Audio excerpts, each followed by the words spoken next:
After the boss left, nameless Nye turned to the foreigner, looking pensive. "How many bricks did you move today?" The foreigner's firm muscles trembled slightly as he replied proudly, not much, just 5,000 pieces." Hearing that, nameless Nye immediately got excited, "Which means you earned quite a bit today, huh?" "I didn't do too bad today, Captain," the foreigner giggled and patted his own pocket. Immediately, nameless Nye gained some confidence and he said, "Boss, get me another 10 bowls of dumplings, 1 plate of red braised pork, 1 plate of braised fish and braised pork ribs." "Yiwan, I thought I was a rice bucket myself, but this guy here is a dumpling bucket?" While waiting, another 2 people walked into the stall. "Captain, we're back. Although the first guy in front was dressed in menswear, his face was even more bewitching than a lady's. If one didn't look closely, he really looked like an extremely charming woman. The other man had long black hair and was carrying a stretcher on his back. His entire body looked as if it was a beautiful 10,000-year-old glacier without a tinge of human emotion reflected in his eyes." Before nameless Nye could open his mouth, the beautiful iceberg man already placed his stretcher on the ground, acting like there was nobody else present, and soon after that, he laid on it lazily. "Get up." Seeing this, nameless Nye pinched the space between his brows like he was having a headache. However, the beautiful iceberg man didn't move at all and seemed quite comfortable laying there. "How lazy are you? Why don't you just die from laziness?" Nameless Nye said with resentment towards the man for refusing to listen. "Stand up right now." Nameless Nye shouted coldly. Seeing that nameless Nye was angry, the beautiful iceberg man slowly sat up grudgingly, moving from a sleeping position to a sitting position. "Your father wants you to stand up, not sit there paralyzed." Nameless Nye yelled, almost at his breaking point. Hearing that, the beautiful iceberg man kept silent for a long time but nevertheless listened to nameless Nye. He held his stretcher and stood up.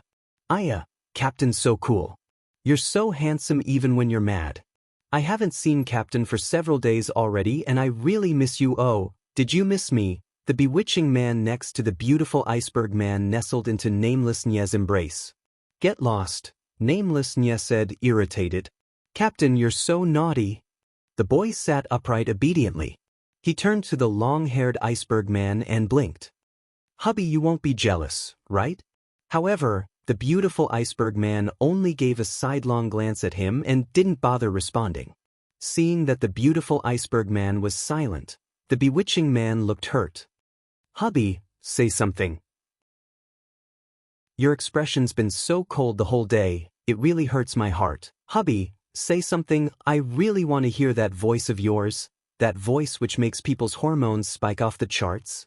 Watching this scene, Yiwanwan, who was sitting at a nearby corner, was so stunned that the braised meat from her mouth dropped out. What the hell? What a complicated relationship. This bewitching man was flirting with nameless Nye, yet he called another man his hubby? "Hubby, just say one word, alright?" The bewitching man persisted. Then, the beautiful iceberg man finally opened his mouth as the boy wished. Scram! The eyes of the bewitching man were filled with resentment as he immediately glared at the beautiful iceberg man. "Divorce? I can't go on like this. Immeasurable deity." Suddenly, a young Taoist devotee appeared at the stall. This Taoist devotee was dressed in a white Taoist robe. He held a long streamer and there was calmness in his eyes, giving off an immortal disposition that was free from vulgarity. Yiwanwan was completely dumbfounded. This was too much for her eyes to take in. What was with the sudden appearance of a Taoist devotee? What kinds of people are these, huh? The Taoist devotee placed his long streamer down and looked at the bewitching man. "Stupid gay guy, this poor Taoist has read your fortune. You will encounter a blood-filled disaster in the next few days." The bewitching man sneered. "You really think you're a devotee, huh? Stupid medium." When the devotee heard that, his charming face changed and a dark, evil smile surfaced. You're courting death? Oh, try me." The man shot a flirtatious glance over. The luster in his eyes was as sharp as the tip of a knife, morphing him into a completely different person from before. "Hoa, he destroyed an entire nation already. I think you'd better not try him." the foreigner reminded him with good intentions. Just him. The bewitching man who went by the name Hua Hua hugged his belly and roared out in laughter. He was about to say something when Nameless Nya rapped on the table with his fingers. Shut up, everyone, Nameless Nya said, annoyed. The moment Nameless Nya said that, the foreigner, bewitching man and the young Taoist devotee turned quiet instantly. Even the beautiful iceberg man looked at Nameless Nya seriously. Nameless Nya's eyes swept across all four of them before he cleared his throat and said coldly, Our team is called? God of Death in Dusk. The four of them yelled at the same time. Our slogan is? Nameless Nya continued. Nothing's nicer than dumplings, nothing's more fun than sister-in-law. Captain eats dumplings, we play with sister-in-law. Captain, I don't want to play with sister-in-law. I want to play with you. The bewitching man suddenly moved closer to Nameless Nya. However, before the gay guy could approach him, he was frightened off by Nameless Nya's icy glare. Continue with the slogan. Nameless Nya dictated. Immediately, the four of them looked at each other and played a beat with their palms as they chanted, Captain of the God of Death, talented and suave, cool, cool, cool, cool, strong, strong, strong, strong. Everyone's very honest. I feel relieved as your captain. Nameless Nya nodded, satisfied. Outside the stall, the boss seemed dumbfounded as he sized up the 5 people inside.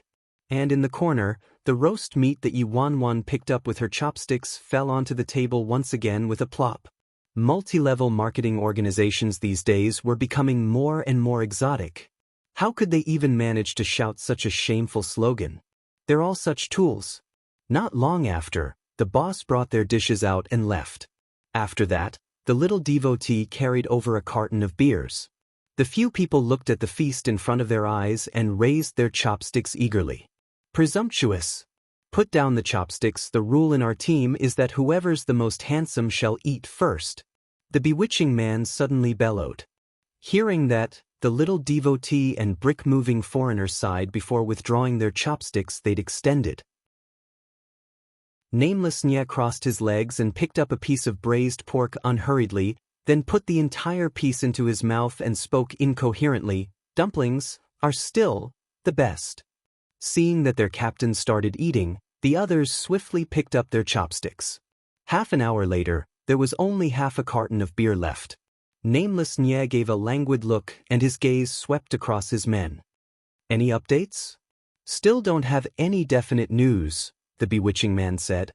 Captain, we're still investigating and will need more time, the devotee said. The beautiful iceberg man shook his head, indicating that he didn't have any updates.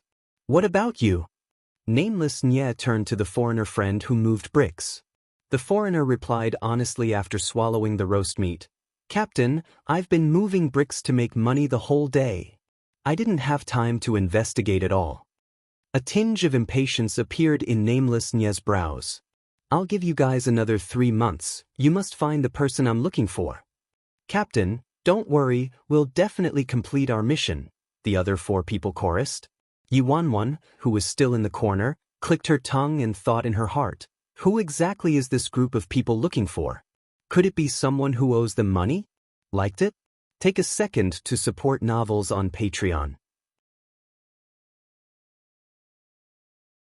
After he had eaten and drunk to his heart's content, Nameless Nya stood up. Boss Bill? The boss immediately walked to them and said, for 75. Hearing that, Nameless Nya nodded and looked at the 4 people. The 4 people also turned to look at Nameless Nya. Where's the money? Pay up. Nameless Nya demanded. Oh. The bewitching man pulled out a stack of notes from his pocket, mostly 50 cents and $1. After Nameless Nya counted carefully, it only totaled up to $20-something. The devotee pulled out 2 brand new $10 notes unwillingly. What about you? Nameless Nya looked at the beautiful iceberg man.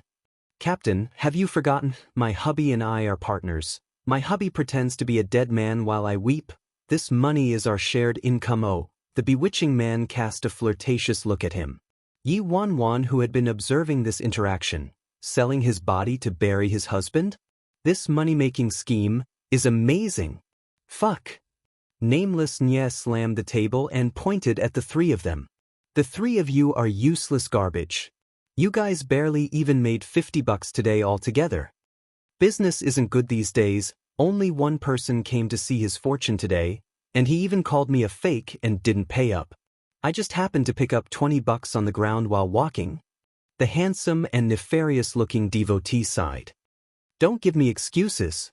Nameless Nya waved his hand and interrupted him, then pointed to the brick-moving foreigner and said, Look at little sweetie Aizenjoro, he moved 5,000 bricks in one day and made so much money. Look at the rest of you, acting like a corpse, acting like a psychic. You can't even earn $50. How embarrassing and shameless. Little sweetie Aizenjoro, every time I hear this name, I get goosebumps. The handsome and nefarious-looking devotee discreetly turned to the brick-moving foreigner. Captain, why are they all laughing at the name you gave me? What exactly does little sweetie Aizenjoro mean? The brick-moving foreigner was unhappy. Cough cough. Nameless Nya turned to the brick-moving foreigner and spoke with much sincerity. Little sweetie Aizenjoro means very bold, powerful and aggressive. They're laughing at you because they're not worthy enough to have this name. Hearing his explanation, the brick-moving foreigner nodded and said seriously, Captain, I like this domineering name. Wait till I earn more money, I'll treat you to eat shit. Nameless Nya, that's all right. Little sweetie Aizenjoro? Yiwanwan's face was completely blank. What kind of weird name is that? Are you guys done or not? The boss standing by the side was getting impatient. These lunatics don't have the money to pay up. Please take note of your tone and attitude while speaking to our captain. A cold glow flickered in the devotee's eyes. Oh, coming here to dine and dash, yet you're still acting all high and mighty? A cleaver appeared in the boss' hand out of nowhere. Boss, don't be rash. Nameless Nya waved and turned to the foreigner. Little sweetie, take the money out. Hearing this, the foreigner nodded and took out a note from his pocket. And? Take them all out. Nameless Nya laughed when he saw the $10 note in the foreigner's hand. Captain, that's all, it's all here, the foreigner replied with extremely out-of-practice Mandarin. That's all. Nameless Nya was stunned. Didn't you say you moved 5,000 bricks?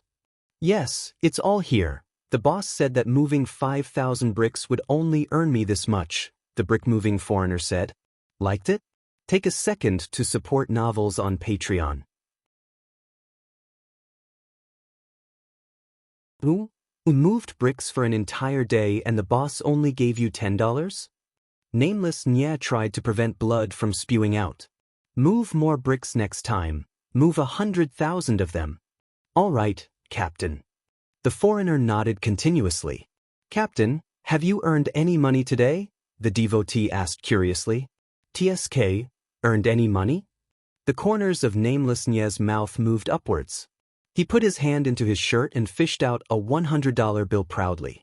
Seeing the great $100 bill in Nameless Nya's hand, the four of them immediately lined up in a row and chanted, Captain of the God of Death, talented and suave, cool, cool, cool, cool, strong, strong, strong, strong. Captain's amazing, I want to give the captain a lovely kiss. The bewitching man grabbed hold of Nameless Nya. He was brushed away with one tight slap. Yiwanwan looked at the $100 in Nameless Nya's hand. That can't be the $100 I used to buy the gift, can it?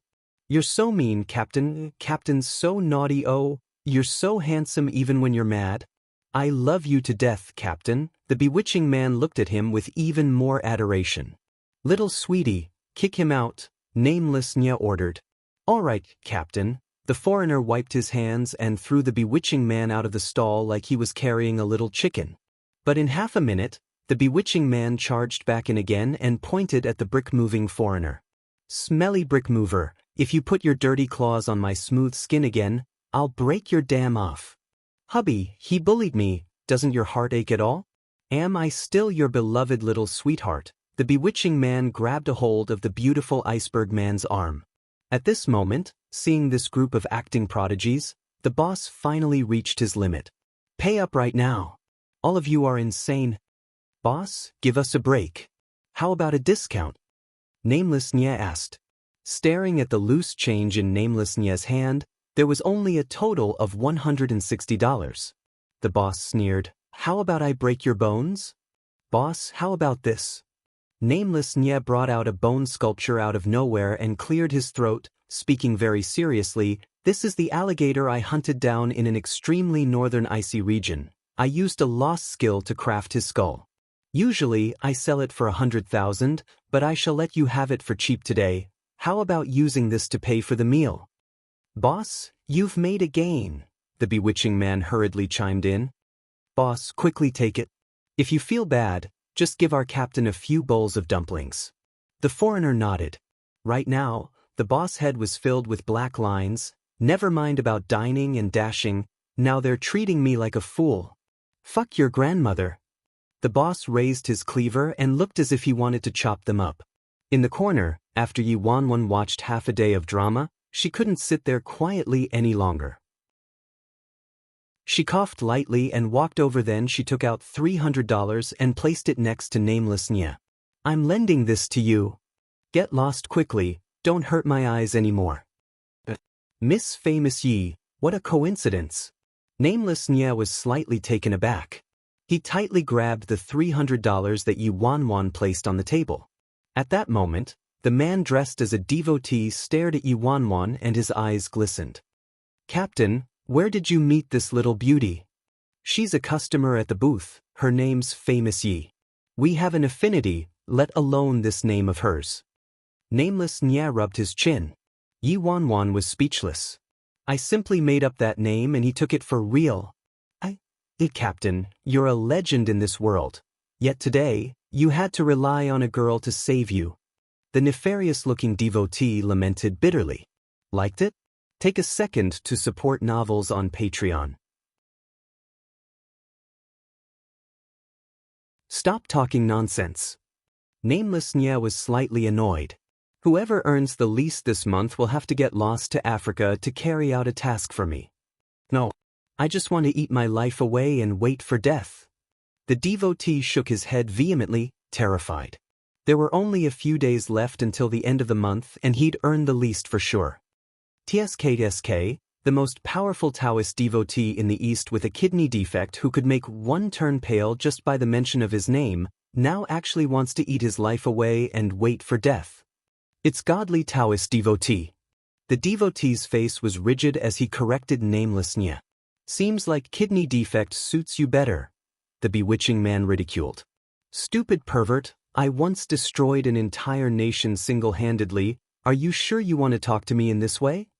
A cold light flashed in the nefarious-looking devotee's eyes. That's right, you scared me. It was just a little aboriginal country and there were only a few of them. What fierce abilities you have. The bewitching man burst out in laughter. The breaths of the nefarious-looking devotee quickened as he sneered. No matter how many of them were there, it was still an independent country. Yi Wanwan swallowed her spit and stared at those people, speechless. She even started getting goosebumps.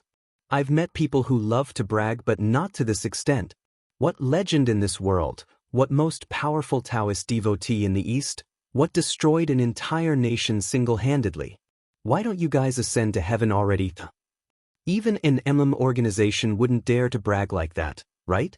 A mental institute would suit them better. After drinking a few bottles of beer, you guys brag till you don't even know your names anymore, huh? You can't even pay a few $100s, yet you're still bragging like this? The boss of the food stall seemed like he couldn't tolerate this anymore as he waved his cleaver and sneered. Boss, don't be rash. Nameless Nye handed the money over to the boss. After seeing the money, the boss' countenance turned considerably warmer. Hold on. I gave you $10 more. Nameless Nye hurriedly ran forward and snatched a $10 bill back from the boss' hand. Damn your mother, after so many years of operating this stall, I've met all kinds of people, but for people like you guys, I have to hand it to you. The boss gave a thumbs up to Nameless Nye and the others. After paying up, Nameless Nye turned to Yi Wanwan gratefully. Thank you so much for your help just now, Miss Famous Yi. Yi Wanwan rubbed her nose. Oh, it's nothing. Just consider it my way of saying thanks for that present. After all, I did make a gain from it. That though it's a little presumptuous of me, I'm really curious. Are you guys from an organization? Yi Wanwan couldn't help asking. That bewitching man became furious when he heard her. What audacity! Who are you calling an MLM organization? We are. At that moment, the devotee squeezed him on the butt and walked to Yi Wanwan. Far from it, we're a regular team. Miss, are you interested in joining us? We're lacking a female on our team. Especially a wonderful and talented one like you. Yi Wanwan, no, thank you, I don't know anything. I'm just a weak chicken who doesn't even have the strength to fight another chicken. I'm undeserving of being on this completely normal team. The devotee kept trying to persuade her. Beauty, you don't have to do anything, you can be the group's pet. We'll treat you so well. In order to express my sincerity, I can read your fortune for free. I see that there are red clouds around your face, rays of light emitting from your eyes. It's a lucky sign. You might have luck in your love life in the future. Yi Wanwan, my ass. He's definitely a king among all swindlers. What lucky sign? Having luck in my love life is a great calamity to me, alright? Yi Wanwan didn't even turn around and walked away instantly. Dazzling media, Luo Chen attracted everyone's attention the minute he stepped into the company. Those newcomers and interns who wouldn't even give one look to Luo Chen before were now all going up to him to greet him. Good morning, Luo Chen. Morning, Senior Luo Chen. Congratulations, Senior. I saw the video posted on your Weibo. It's too cool. I think the role of Luo Chen this time will definitely be yours, Senior Luo Chen. Although it had already been a few days, Luo Chen was still not used to his current status and was a little uncomfortable with everyone's compliments. He pursed his lips and briskly walked straight towards the office upstairs without paying his fans any attention. In the corner at the other side, Lin Hao stared in the direction of Luo Chen and his eyes filled with gloominess. A few small-time artistes who were standing by Lin Hao's side clicked their tongues and gathered together, chatting softly.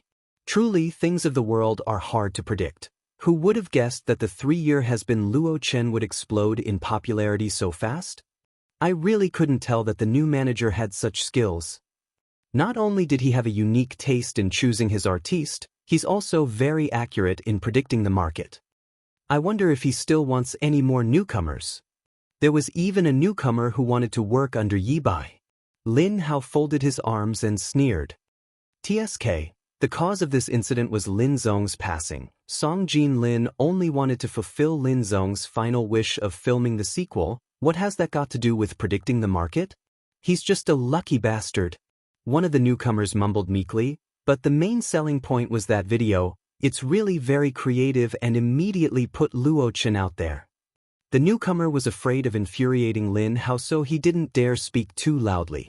In showbiz, having luck was also a strength. Lin Hao carried a look of disdain. You guys are so naive. Do you know how many people are fighting for this role?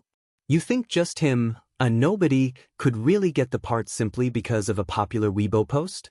Considering what Lin Hao said, a few of them agreed that the competition for the casting of Terrifying Dragon 2 was intense. Even though Luo Chen had the most votes now, his competitors had great influence as well. There were even some who were willing to bring in their own investments, so it was really hard to say who would get the part. Yi Wanwan's office, dong dong dong. There was a knock on the door. Please come in. Yi Wanwan just sent a text to Si Han to ask him out for a candlelit dinner tonight when she heard knocking on her door.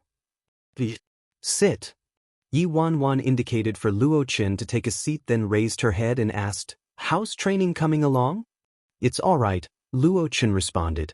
At the same time, a tinge of confusion flashed in his eyes. Initially, he was questioning why his manager wanted him to learn martial arts, which he found completely useless. In order to attend training, he risked everything and quit his odd jobs, living every day in worry and self-doubt. But he finally understood there was a reason behind Yi Bai's actions. There were quite a number of acrobatic fight scenes in Terrifying Dragon, and even more in Terrifying Dragon 2. If he was skilled in martial arts, it'd be a great advantage for him. With Luo Chen's humble character, when he said his training was all right, it probably meant he had a mark of 90 or higher. Yi Wanwan nodded in satisfaction, then casually said, "Take your shirt off, let me see." The moment the words of the young man fell, Luo Chen's face instantly turned ghastly pale. He raised his head suddenly like he heard something horrific. Liked it? Take a second to support novels on Patreon. Yi Wanwan probably realized that what she just said seemed to create a misunderstanding, and the corners of her mouth twitched. "I'm just asking you to take your shirt off. You don't have to look like you lost your head, alright? Jie, watching you stripping is more risky. Even my little heart is trembling in fear." She knew that because of what happened before, Luo Chen had his guard up and probably didn't fully trust her yet, but if he continued to be like this, it'd be very hard for her to continue working with him. Between an artiste and a manager, the most important thing was trust. Luo Chen seemed to recall something as he bit his lip hard and his face turned paler. His gaze froze at the man seated in front of the desk. He noticed that although Yi Bai asked him to take off his shirt, his expression was pure and honest. There weren't any dirty intentions in his eyes, and his look was completely different from the longing and lustful way Zhou Wenbin looked at him. Yi Wanwan knew trust couldn't be established overnight. Furthermore, what happened to Luo Chen before caused a severe psychological blow. Seeing Luo Chen's pale face, she decided not to force him.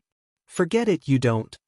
Alas, just as she was ready to tell him not to bother, Luo Chen suddenly stood up. His fingers grabbed the corners of his shirt, then he turned over the hem and removed the old white t-shirt.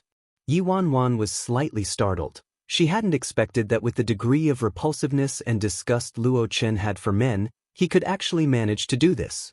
After a moment of shock, Yi Wanwan sized Luo Chen's body up. You couldn't tell usually when he wore a shirt, but now that he took it off, Yi Wanwan saw that Luo Chen was so skinny that even his ribcage could be seen. His skin was also deathly pale, like it hadn't been exposed to the sun in ages. And this was the result of him undergoing training with a martial arts trainer for half a month. It was much worse than she imagined. Yi Wanwan pinched her brows as her head started to hurt. Although it was said that one looked 5 kilograms fatter on screen, it wasn't good to be too skinny either, and Luo Chen was definitely overly skinny. If he ever needs to take some revealing shots, his figure will be really hard to look at. She already read the script, and unlike the Luo Chen in Terrifying Dragon 1, who was innocent and naive, who could even be a little delicate and beautiful, the Luo Chen in Terrifying Dragon 2 underwent a great change in both his age and temperament. He couldn't continue to act like a youngster. Furthermore, there were quite a few scenes where he needed to show his body. He can't just go and find a body double, right? With director Song Jin Lin's harsh standards, he would never allow it.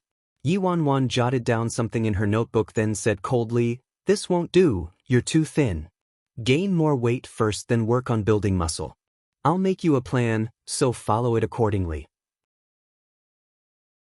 Also, I arranged your training schedule along with the nutritionist.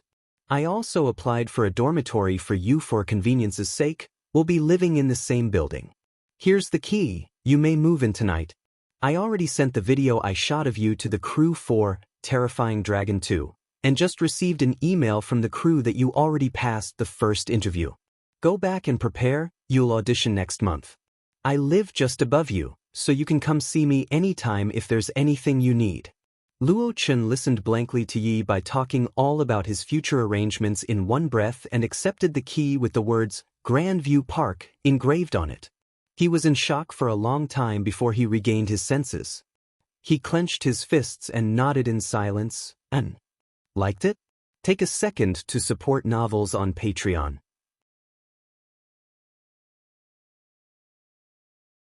Managers had flexible working hours and didn't have to be in the office the entire day.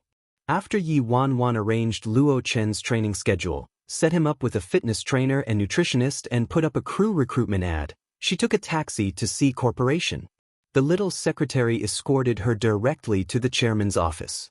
Probably sensing that this person who had a mysterious relationship with the chairman seemed to have something on his mind today, the little secretary tried probing, "Mr. Yi, you seem troubled today."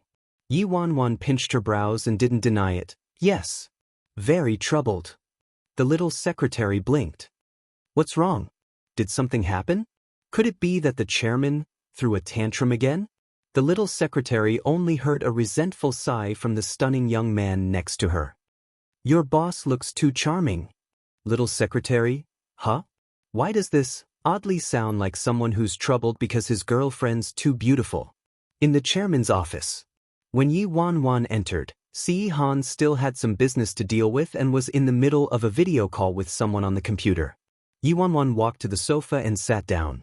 While waiting, she propped her chin on her hand and stared at the man sitting at the desk, speaking fluent German into his Bluetooth headset. Behind the man was a large window. The burning rays of sun in the horizon formed a distinct contrast with the man's frozen expression, creating an extremely beautiful picture. Not to mention the man's dark brows, black, deep and serene eyes, thin lips and immaculate features. He merely sat there, yet his face was icy without a trace of a human's warmth. Just one look gave her the sense that nothing compared to this lovely sight even if she'd experienced a lot in life. Yi Wanwan retracted her gaze with much difficulty, nearly collapsing and burying her cheek in the palm of her hands. Breathtaking. He's way too breathtaking. How can I bring him home if he's this charming? If my parents see that he's so charming, won't they be worried sick? Truly, the evil we bring on ourselves is the hardest to bear. In the end, Yi Wanwan didn't choose a candlelit dinner at a high-end restaurant. Instead, she settled for a table at a bar.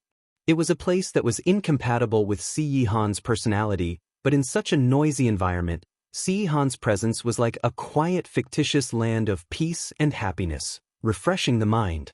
Yi Wanwan cupped her chin in her hand and stared at the beauty sitting opposite, sighing and fretting. She noticed Si Yi Han placing the wineglass in his hand down slowly. He lifted his head as his body leaned against the sofa and his breathtaking gaze landed on her face. His thin lips moved lightly and said, "Are you done looking?" Cough, cough, cough, cough. Yi Wanwan was stunned for a moment before she broke out in a coughing frenzy. Then she realized that her gaze wasn't the least bit shameless, so she said awkwardly, You're too good looking, that's why I was staring." Yi Wanwan finally stabilized her mental state and was prepared to talk business. "Baby, did you hear what I said last night at my grandpa's birthday banquet? The one where I told Gu Yuzhe about calling off the engagement." Si Yi Han, N. Judging by Si Yi Han's expression, he was probably in quite a good mood. Yi Wanwan's eyes lit up instantly and she tried asking, Can I make a little request for my good behavior?" Si Yi Han took a sip of his wine and gave a sidelong glance at her. "What is it? Liked it? Take a second to support novels on Patreon."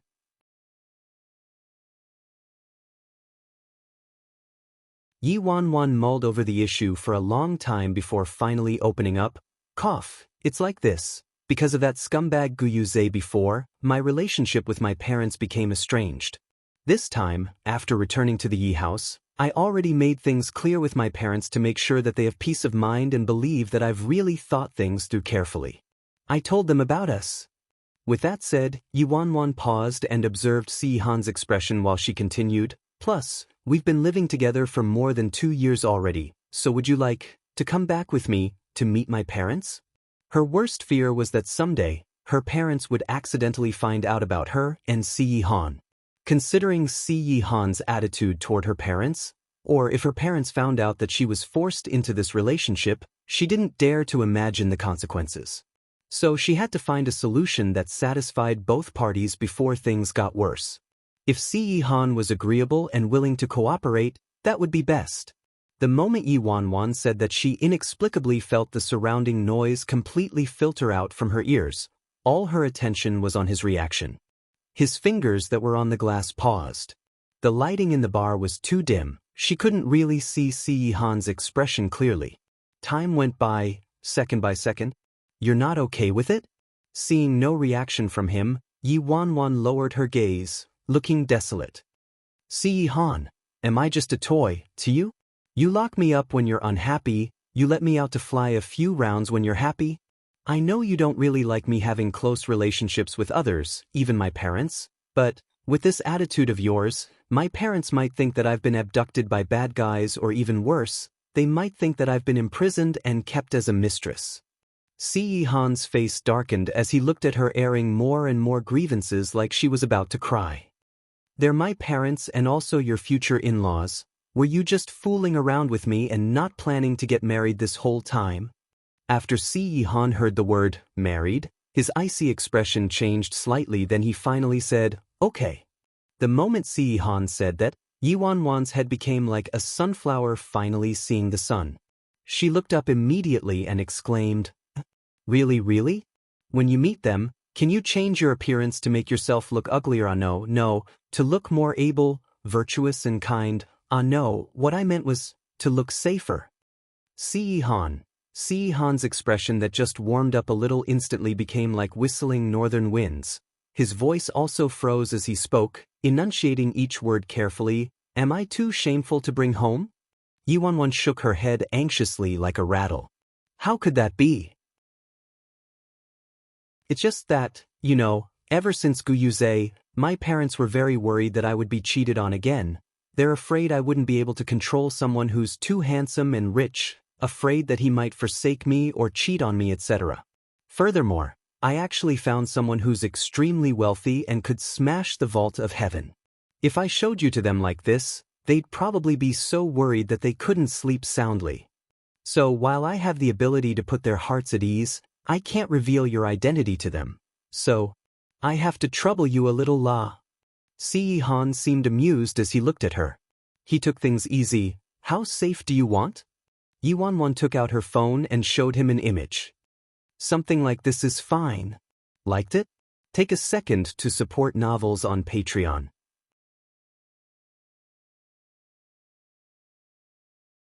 Yi Wanwan spoke as she sent the photo directly to Si Han. In the photo was a comedian wearing a very outdated red checkered shirt from the 80s, straight green pants and a pair of black thick-rimmed glasses. He also had very tan skin, a pair of buck teeth and was bald. His appearance was extremely hard to explain with a few words. Yi Wanwan asked excitedly, what do you think? It's very safe, huh? It's more than safe. Nobody would want him even if you delivered him to a girl's doorstep. It's perfect. Furthermore, nobody will be able to recognize who he is. The expression Si Han had after looking at the photograph, Yi Wanwan's conscience was probably triggered as she felt that transforming the stunning Si Han into this person was quite a feat, so she compromised and said, "Cough, you can have some hair. If you find the red checkered top too garish, I can let you change it for a green one. I can also allow you to remove the glasses. No, your eyes are too alluring, can't do without the glasses." Seeing that Si Han's face was turning uglier, Yi Wanwan swallowed and said earnestly, "Baby, I really don't want this either, but this face of yours looks..." Si Han's face was frosty. "Like I would cheat on you?" Yi Wanwan hurriedly said, "How could that be? Baby, I know how you feel about me. You didn't even mind when I looked so atrocious before. I'm just scared that my parents would be worried and say..." Yi Wanwan's lips were almost torn apart from all her persuading, but negotiations still broke down. Grandview Park. After they returned to the apartment, Yi Wanwan was still unwilling to give up and gave one final attempt. Sweetheart, think of it this way. If you're very ugly yet you have a beauty by your side, people will definitely think you're a tycoon. Wouldn't that feeling be amazing? Wait, this is wrong. You're a tycoon in the first place? Yi Wanwan was in despair. After accompanying Yi Wanwan to her doorstep, Si Han didn't have any intention to enter, so he turned and left immediately. Yi Wanwan panicked and blocked Si Han's path abruptly, pushing him into her apartment. "Why are you being so unreasonable? I dressed up horrendously for you so many times but you can't even do it for me once?" Si Han was pushed to the edge of the sofa. His eyes narrowed and he was about to make a move, but in the next second, he was suddenly blocked by Yi Wanwan, resulting in her acting like an evil tyrant pushing a young lady around. "What if I said no?" Si Han asked faintly, his terrifying eyes tinted with frost. Yi Wanwan spent a second being charmed by this pair of beautiful eyes but was even more determined to not allow him to meet her parents with his real face. Thus, she pushed him directly onto the sofa and pressed against his body with one knee. "Today, you have to yield no matter what. Even if you don't want to yield, you still have to yield." The moment Yi Wanwan said that, there was a clang. Following that was a pop. Two peculiar sounds came from behind her in succession. A bad premonition suddenly appeared in Yi Wanwan's mind as her back stiffened and she turned around. Saw Han Xianyu, who was in his pajamas and slippers, standing at the entrance. He was flabbergasted with a fallen box of canned beers by his side.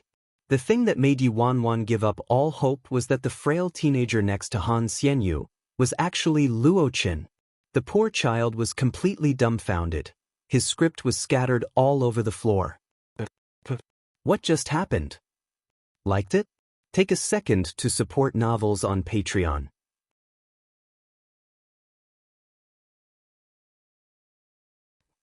What's the situation here?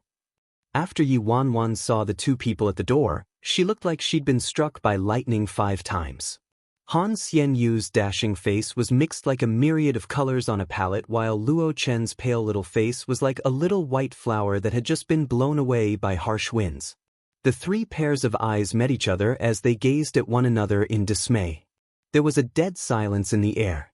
You guys, listen to me, this is definitely a misunderstanding.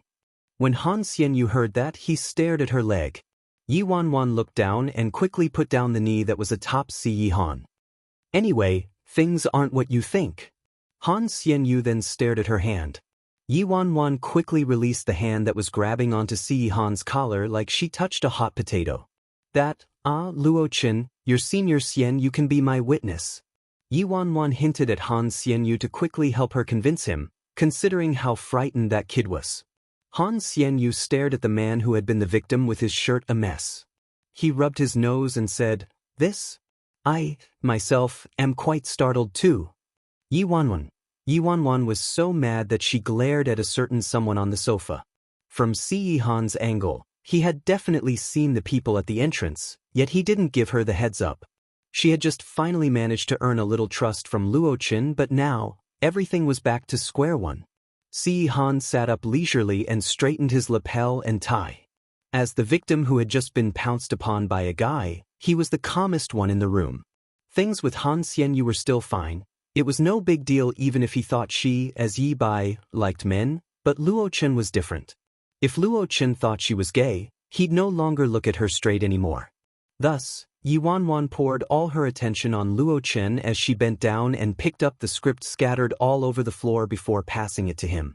The moment she extended her arm, little sheep Luo cowered a little. Yi Wanwan shed tears in her heart. She forced herself to explain in a calm and collected manner, "Luo Qin, let me introduce my friend to you, his surname Si. Just now, I was messing around with him because I had something I needed his help with and he wouldn't help me. Cough, it didn't scare you, did it?" Luo Qin remained in a daze and stood there, his expression distracted and lifeless. She already knew his answer. There was no other way. All Yi Wanwan could do was casually change the topic. "Were the two of you looking for me?" Han Xianyu coughed lightly. "I met him on the way out and realized he was looking for you, so I brought him here." At that moment, Luo Qin stammered, Nothing much. I just wanted to talk to you about the script.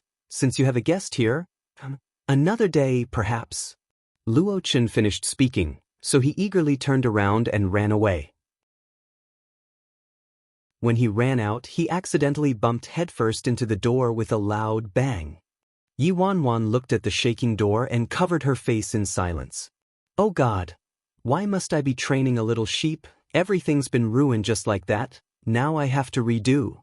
Han Xianyu coughed lightly and secretly peeped at the indifferent man adjusting his lapel, then turned to Yi Wanwan and said in a low voice, "Cough, you went too far this time.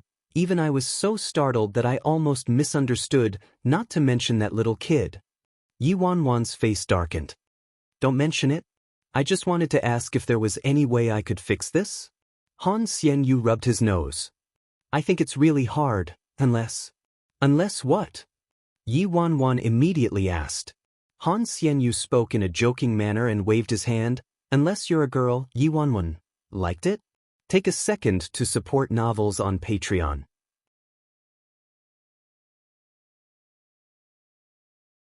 Unless I'm a girl? Damn it, I am a girl. I'm a girl who likes guys, alright? But the problem is that if other people find out I'm a girl, how would I deal with my broken agreement with Si Han? Compared to the little sheep Luo Qin, it was obvious that the great devil was a more thorny problem. So my identity as a woman must never be revealed. She could only think of another way to explain things to Luo Qin. Although Han Xianyu wanted to help, his hands were tied, so he left after picking up his beer. Before he left, he even helped them close the door thoughtfully. Inside the apartment, Yi Wanwan shot a look of resentment at Si Han. Are you happy now? I already paid such a heavy price. Si Han's slender and long body sat on the sofa, his deep and unpenetrable eyes gazed at her. You think I really mind being ugly? Being stared at by those eyes, Yi Wanwan subconsciously asked, then, what else is it?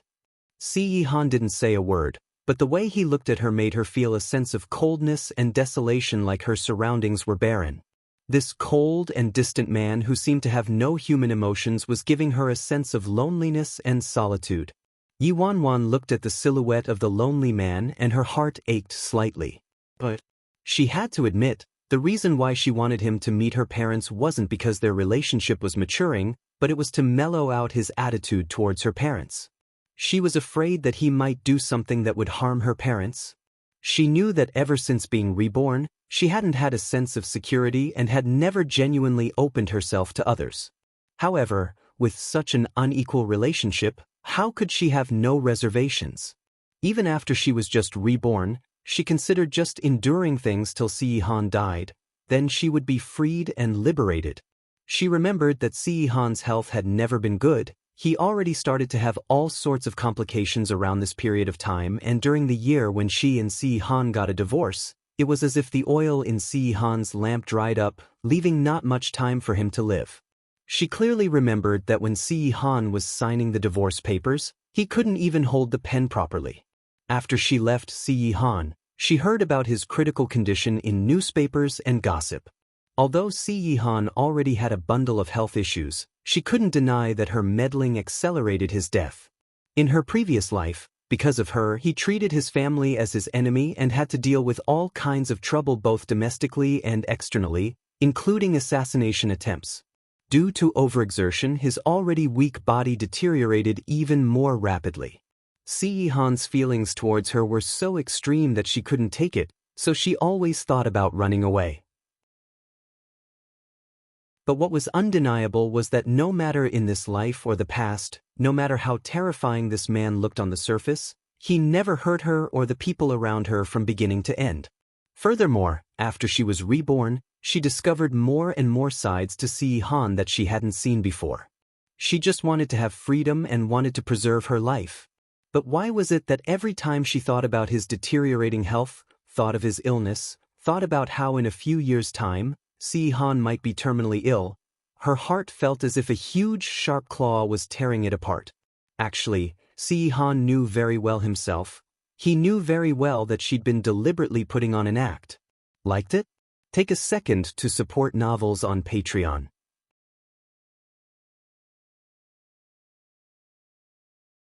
That's right, given how shrewd he was, how could he not see right through her thoughts? At first, she thought Si Han was just treating her like a pet he cared a lot for. She assumed he didn't really mind whether she was loyal to him and only needed her to be well-behaved and obedient. And this man didn't know how to express himself, so she never thought too much about it. However, when Si Han looked at her and said, "You think I really mind being ugly?" she felt an inexplicable feeling of sadness and disappointment towards this man. An unmeasurable amount of time went by and Yi Wanwan was still lost in thought when his low and hoarse voice rang out, "I'll go." After Si Han said that, he stood up and walked towards the door. Then, just as he was about to push the door open and leave, something tightened around his wrist. Yi Wanwan had subconsciously followed behind him and she pulled at the edge of his shirt. "Thank you." Si Han didn't say a word and remained expressionless. The second Si Han was about to take another step to leave, Yi Wanwan suddenly said, "Why don't you stay the night?" Si Han's eyes flickered for a moment, then he lowered his gaze and looked at her. Yi Wanwan saw he didn't move, so she pulled his hand and led him back inside. "Your dark eye circles look darker again. When it's convenient for you, Try to come over and stay over more. Whenever I have no work to attend to, I'll head back to Jean Garden to see you. Sensing that Si Han was staring at her, Yi Wanwan said, "What's the matter? Don't you sleep better when you're with me?" Worried that he would find her change in behavior too drastic, Yi Wanwan added, "Cough, treat it like I'm returning a favor. Thank you." She knew that to a controlling person like him, the compromise he made just now wasn't easy. Yi Wanwan sounded very calm, but she knew how she felt deep in her heart. Although Si Han's extreme paranoia and possessiveness towards her in her previous life caused her to suffer so much that she didn't want to live, he never lied or betrayed her. It was also because of him that she finally saw the true colors of Shen Mengqi and Gu Yuzhe. She knew that she could never accept a relationship like this of such unequal status. It was like a dangerous wall that could crumble anytime. She could never accept Si Han's unreasonable possessiveness and his unpredictable moods. But she also couldn't deny that after changing the way she interacted with him in this life, she was able to see him in a different light and was moved by him. She claimed she wasn't sure how she felt towards Si Han, but she was sure that at the very least, she didn't want him to die. Forget it, since she couldn't figure it out, she would just go with the flow then. Even if she gained freedom, she didn't want it to be through his death. The night was extremely quiet. The two of them laid in bed in silence. Si Han was exceptionally still when he slept. There wasn't a single movement from him at all, so Yi Wanwan wasn't sure whether he had fallen asleep or not. Yi Wanwan felt uneasy and couldn't fall asleep, so she turned her head and asked gently, "Oh right, I almost forgot to ask you something, Net. Do you know Mei Jingzhou?" Si Han's usual cold voice came from her side. "No, I don't." Yi Wanwan blinked. Weren't you the one who asked him to attend Grandpa's birthday banquet? Si Han's tone didn't change. "No." Yi Wanwan, if she hadn't secretly asked Su Yi about it before, she would have almost believed he wasn't responsible. Liked it? Take a second to support novels on Patreon.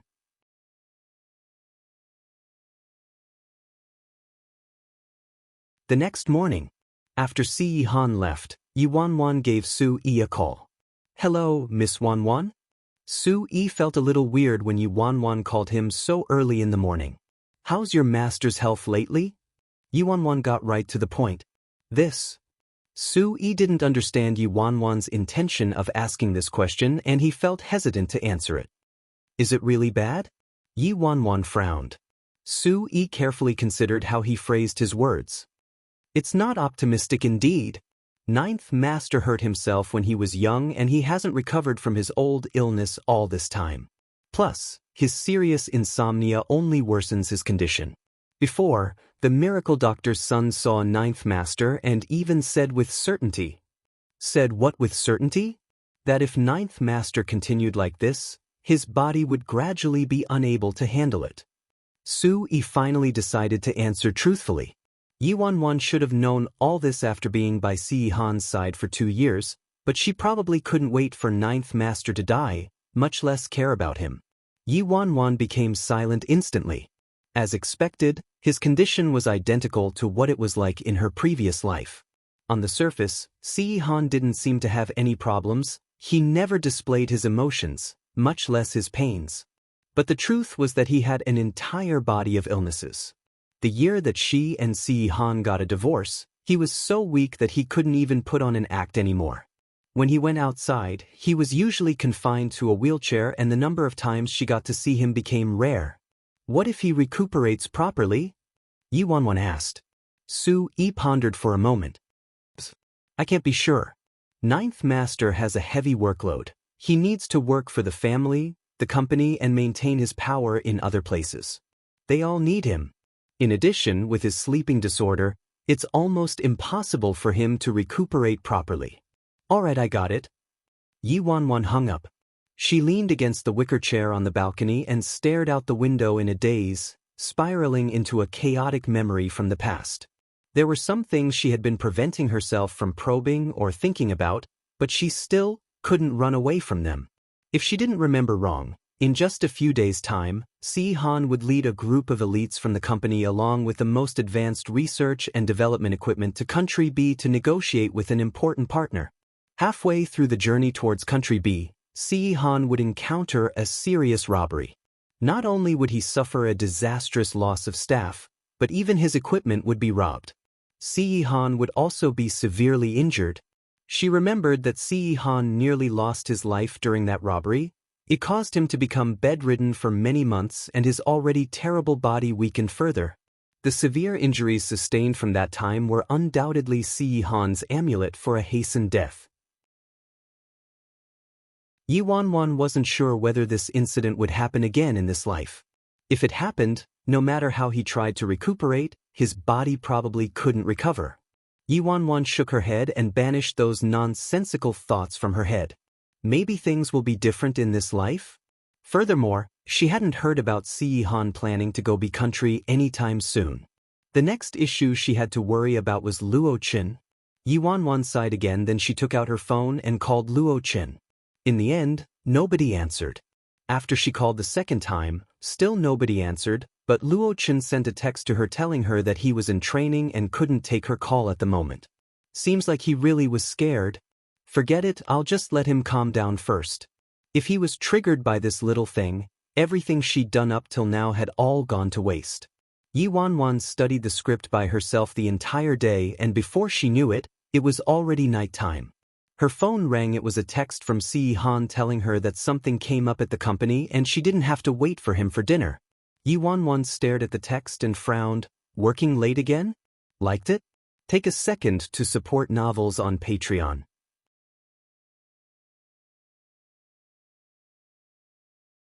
Imperial City Northern Suburbs, a certain company under C Corporation.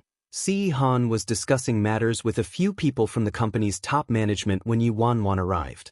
Qin Ruoxi and Lu Ying were present as well. Everyone had a solemn expression. The moment he saw Yi Wanwan, Lu Ying's face darkened. Although the other higher-ups were very curious about Yi Wanwan, they guessed that she was the darling pet of their boss that they heard so much about. No matter how curious they were, everyone behaved themselves. They didn't dare to keep staring and focused intently on their discussion. As for Qin Ruoxi, when Yi Wanwan entered, she nodded politely and continued her report in a composed manner. Si-han's desk was piled with all sorts of documents, but the lunchbox sitting at the corner of his coffee table didn't appear touched at all. This guy has a whole body full of illnesses, and his stomach's also extremely weak, yet he still torments his body like that. Seeing her sudden arrival, Si-han motioned for her to find a place to sit and wait for a while. Yi Wanwan didn't move. She pursed her lips and looked at him. You haven't had your dinner? Si-han appeared like he hadn't expected her to come down just to ask this question. Need to settle an important issue. Yi Wanwan's face turned gloomy. Which issue of yours isn't important? No matter how important the issue is it more important than your life? Si-han noticed she didn't look happy, so he took out a laptop from the drawer and passed it to her. Go play with it for a while. Yi Wanwan's face turned even darker. I'm not playing. I'm not here to play. Si-han didn't shun this woman no matter how important this issue was, and he even allowed her to sit in on such a classified meeting. She even threw a tantrum in front of everyone, so Lu Ying's face turned so ugly that it was on the verge of exploding. Su-yi wiped his sweat and kept his eyes on Lu Ying in case he couldn't control his violent temper. Qin Ruoxi still maintained a gentle and natural expression as she smiled and said, Miss Yi, don't be angry, Director C really has some important matters he has to discuss with us now. He'll be with you once he's done.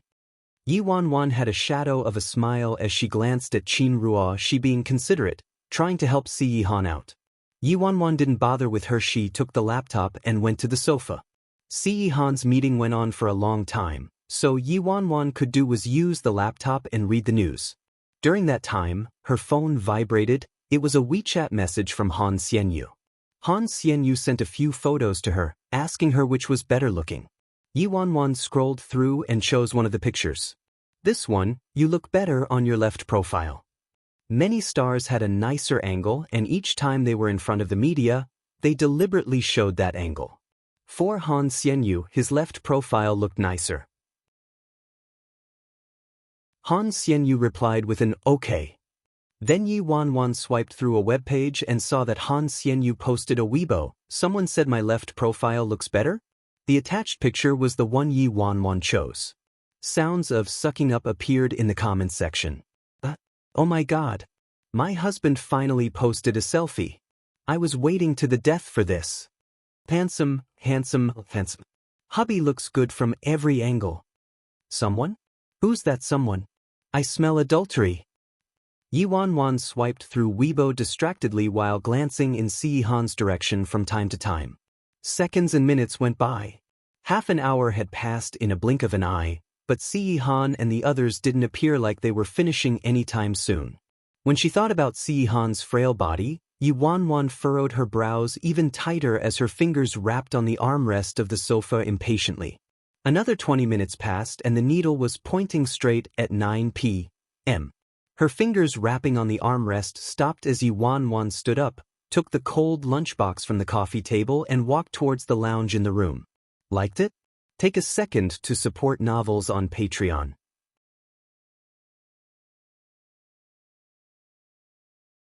3 minutes later, Yi Wanwan came out with the reheated lunchbox, then walked straight to Si Han, pulled out a chair by his side and sat down.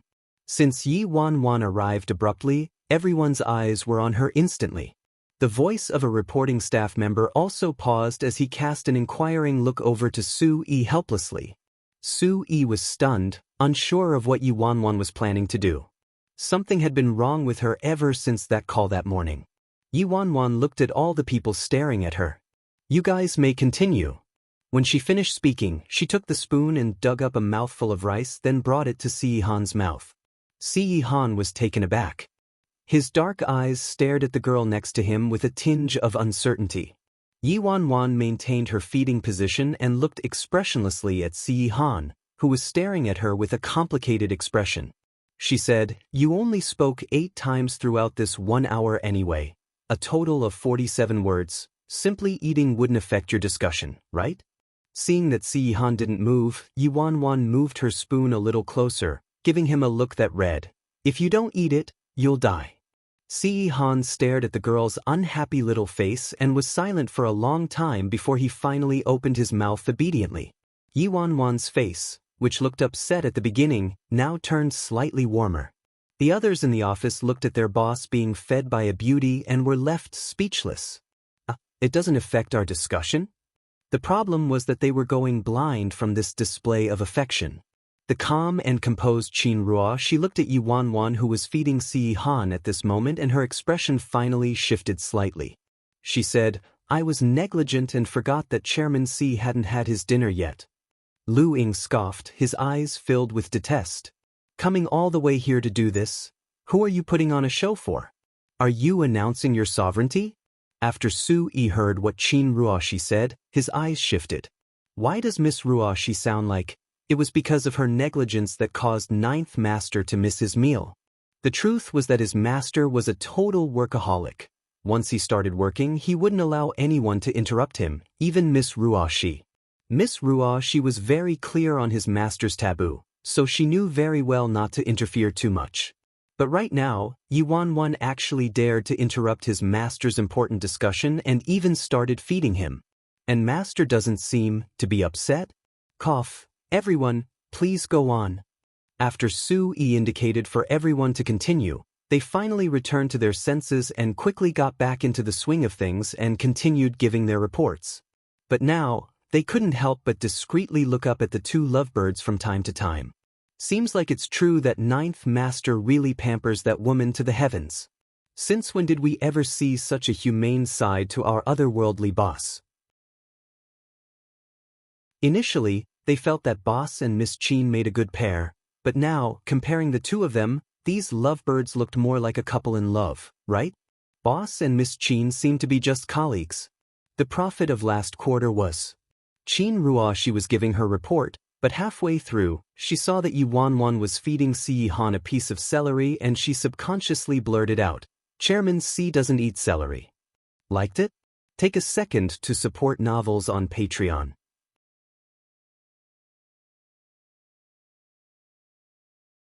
Yi Wanwan lifted her head in surprise when she heard that. Si Han doesn't eat celery? In the corner, Lu Ying sneered. She doesn't even know Master's eating habits. You don't eat celery? Yi Wanwan looked at Si Han. Si Han glanced at her and replied casually, N. Oh. Indeed, Qin Ruoxi knew him better, but this was also not surprising. Even if Yi Wanwan added up the duration of both her lives that she'd known Si Han, it was still shorter than the amount of time Qin Ruoxi had known him. Yi Wanwan retracted the chopsticks and prepared to feed him something else.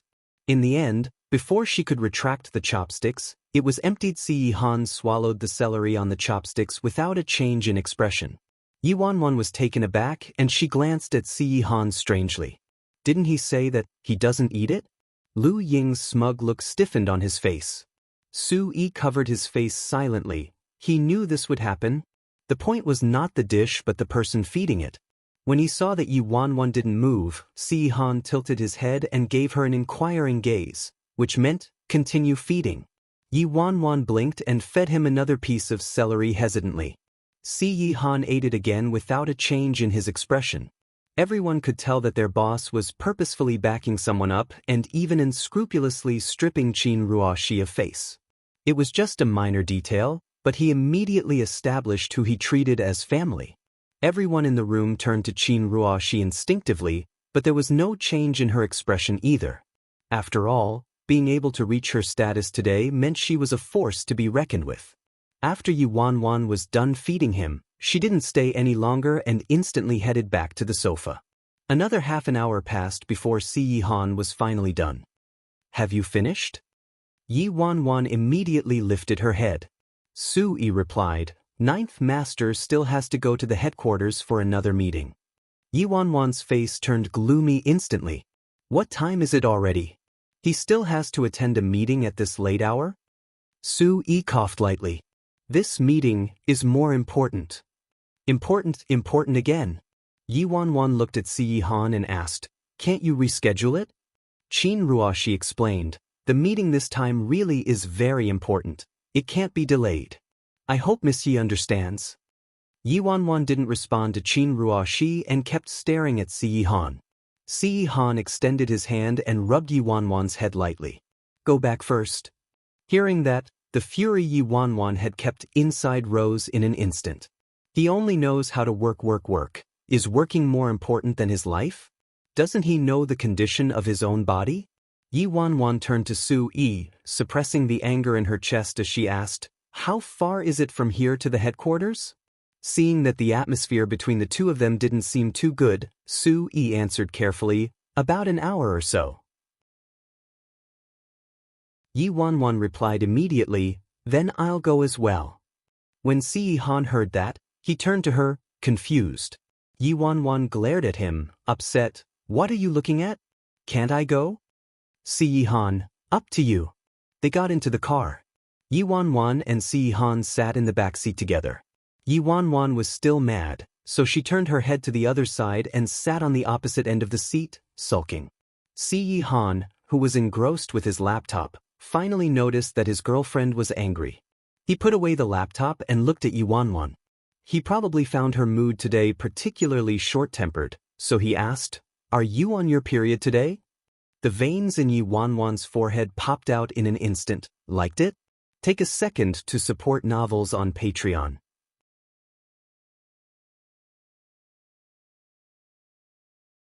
Yi Wanwan was so mad that, He's making my period come even when it's not time yet. Forget it, I won't stoop to his level. This guy probably wasn't even part of the human race. It was already an impressive feat that he knew how irritable girls could get when on their period. Yi Wanwan took a deep breath to calm herself down. She didn't waste any more time and stiffened her face as she pushed Si Han's head down and pressed it against her lap. There's more than an hour to go, you should sleep. This guy left at 6 in the morning and now, it's 10 p.m. and he hadn't even had a meal in between. He had been working intensely for 16 hours non-stop. No matter how strong his body was, it wouldn't be able to handle this. He really thinks he's not human? Si Han laid on her soft legs and a surprised and suspicious look flashed across his cold face. Yi Wanwan immediately glared at him. Shut your eyes and sleep.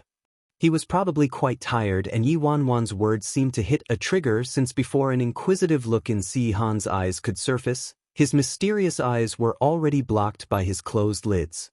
Yi Wanwan was reminded of how little kids who loved hugging their beloved toy or soft toys to sleep couldn't fall asleep if their toys weren't by their side. Maybe to Si Han, she was one of those little teddy bears that kids hugged to sleep? Su-yi, who was driving in the front seat, noticed the scene at the back through his rearview mirror and looked puzzled. From that call in the morning asking about his master's health to coming down personally to force-feed him, and now she's taking advantage of the hour-long journey to get master to sleep. What exactly is this Yi Wan trying to do? She couldn't really be concerned about master's health, could she? The car drove steadily. The car was designed with comfort as the main priority, so Si Han slept soundly. Yi Wanwan took out a blanket from the cabinet to cover him, then she turned to Su-yi and tried to extract some more information from him. Is Si Han going on any business trips in the next few days? Su-yi replied, yes, next weekend. Where's he going? Yi Wanwan hurriedly asked. Country B to negotiate an important contract. The meeting tonight was meant to discuss this.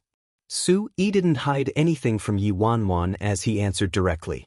Anyway, his master's attitude towards Yi Wanwan was already plain for all to see. He didn't have anything to hide. Once Yi Wanwan heard the words country B and negotiate a contract, her heart froze. It's exactly the same as before. Si Han still going to country B? Must he go? Or can he postpone it? Must Si Han go personally? Yi Wanwan asked. Su-yi replied like he was in a difficult situation. This? I'm afraid he can't. Everyone in the company has prepared for this collaboration for more than 3 years. He has to go and won't be able to postpone it since it was arranged a long time ago, so master must attend it personally. Miss Wanwan, do you have something to do next weekend? Yi Wanwan's expression darkened and she didn't answer.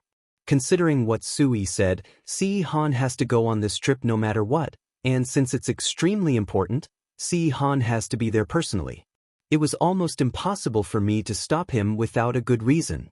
Everything's fine, so why can't he go? Could I say that Si Han would encounter tragedy and almost lose his life in country B? Who would believe me? Must history repeat itself? Liked it? Take a second to support novels on Patreon.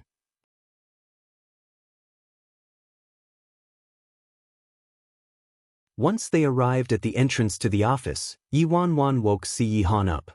Go on with your meeting, I'll head back first. Get Su-yi to take you. Probably because he was energized after getting some sleep, Si Han's tone was much gentler than usual. But Yi Wanwan's mood wasn't any better since she stared at a certain workaholic with pent-up frustration in her mind. She turned and left without saying a word. Truly, the emperor's not worried but the eunuch's worried to death. Grandview Park. After she returned, Yi Wanwan started to wonder how she could stop Si Han from sending himself to death. However, she couldn't come up with any good ideas even after pondering for half a day. She wasn't Qin Ruoshi, what she said didn't hold much weight. Never mind, things would work out in the end. She'd just make him happy these next few days, and if it didn't work, there was still the beauty trap. Yi Wanwan sighed and changed into her men's clothes, then sent a text to Luo Qin. Come to my place in 5 minutes. She wanted to just settle this issue first. She wasn't sure what absurd thoughts this kid would think if she dragged this on. Yi Wanwan waited while staring at the time on her phone. Probably because she sounded quite harsh in the text, Luo Qin didn't dare to flake on her again, and her doorbell rang in 5 minutes sharp. Yi Wanwan, please come in. She didn't close the door. A pair of footsteps were heard. Luo Qin slowly pushed the door open and walked in. Luo Qin looked like he just showered. His hair was still slightly damp and his clothes were put on in such a rush that one side of his shoelaces was tied untidily, making her heart soften at the sight of him. What's worth mentioning was, on this hot summer day, Luo Qin was enveloped tightly in a thick coat. Yi Wanwan ran her eyes over his outfit and the corners of her mouth twitched. What was this kid thinking when I called him over? Sit. Yi Wanwan glanced at the sofa next to her and gestured to it. Luo Qin paused and strode towards her after a long time, but he didn't sit next to her and instead sat at the other end of the sofa. Yi Wanwan was dressed casually in slippers. Her posture was languid, and when she saw that, she furrowed her brows, dissatisfied. Why are you sitting so far away? Luo Chen pursed his lips and moved a little closer to her. It was really just a little, probably only the distance of a palm. Yi Wanwan was already in a bad mood today, and at this moment, her patience reached its limit, so she simply stood up and walked towards Luo Chen. The moment Yi Wanwan stood up, Luo Chen's entire body stiffened like a bow as he clenched his fists tightly. When she was almost right in front of him, Luo Chen couldn't sit around any longer and he bolted up like a spring. However, before he could escape, Yi Wanwan pressed down hard on his shoulders and pushed him back down. Yi Wanwan remained in this position, pressing him down.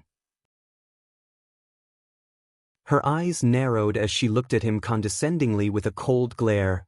Why are you running? Luo Chen didn't know where to look and looked like he was ready to dash out the door in the next second, but at the same time, he restrained himself for some reason. Yi Wanwan stared at him and mouthed each word carefully. Listen carefully to what I have to say next. Firstly, I'm not gay. Secondly, no matter what my sexual orientation is, I'm not interested in having relationships with the artists under me. Thirdly, unless I'm drunk, stay away from me, and at any other time, refer to the second statement. Liked it? Take a second to support novels on Patreon.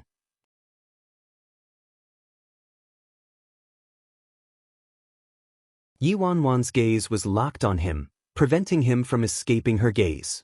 Understood. Luo Chen was still digesting what she meant by her third statement, but when he heard what she said, he nodded subconsciously. Yi Wanwan was unsatisfied. Speak up. Luo Chen hurriedly responded, Understood. Yi Wanwan's expression then became gentler. If I really wanted to do anything to you, I would have done it much earlier. Why would I wait till now?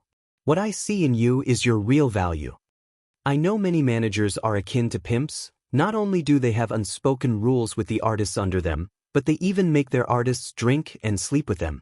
Because of this practice in the showbiz, those artists who are serious about acting and want to walk the right path become fools in the eyes of others instead. But I can guarantee that I will never force you to do those things. I'll be with you every step of the way, and you only have to focus on one thing: acting well. But this is based on the premise that you're worth making me spend so much energy on you. When he heard that, Luo Chen's face turned much warmer as he said firmly, I will work hard. Yi Wanwan sat on the sofa and looked at him sternly. Not only do you have to work hard, but you have to fight with your back to the river. This is your only chance for a comeback. You know very well yourself that Zhou Wenbin has been keeping an eye on us. The only reason why we succeeded this time was all because we grabbed hold at a key moment and were in the right place at the right time, so he couldn't stop us even if he wanted to. If you fail this time, all the efforts you put in would go to waste, and you might never get such a good opportunity again in your lifetime. Got it? It's good that you understand. Go and have an early night and we'll talk about your script tomorrow. N.C. family's old residence. The old madam looked at the stack of documents in the brown paper bag and her fingers trembled vigorously. This is simply... A well-dressed socialite sat next to the old madam and said worriedly, Grandma, don't be too agitated. I didn't dare to show you all this before because I was worried you'd get upset. The old madam looked at the stack of documents regarding Yi Wanwan in the paper bag and was filled with disbelief and wrath. Are all these legitimate? The socialite quickly replied, Without a doubt. Grandma, if you don't believe them, you can do a check yourself. Grandma, I hope you don't mind me being nosy. I heard a few bad things about this Miss Yi from my sisters in the circle, but I didn't really believe them at first. After all, I trust in Ninth Brother's taste, but they made it sound so convincing and I was really worried about Ninth Brother, so I went to investigate by myself. I didn't know the truth till I went to check myself, and when I did, who knew I would find so many unbelievable things? This Miss Yi not only took drugs, but she's promiscuous. She was chasing other men while dating Ninth Brother. This is simply... Our Ninth Brother is such an outstanding man. How could he date such a disgraceful woman? The socialite's voice was full of indignation. The old madam shut her eyes. After a while, She finally suppressed all the emotions in her eyes and said, "All right, I got it. You may go now." The socialite furrowed her brows. "Grandma, what are you planning to do with this Miss Yi? I heard that ninth brother is completely head over heels for this woman. I'm afraid you're the only person who could convince ninth brother." The old madam looked sharply at her. "I know what to do, Qin Yu. Watch your mouth, you must not let anyone know about this." Liked it? Take a second to support novels on Patreon.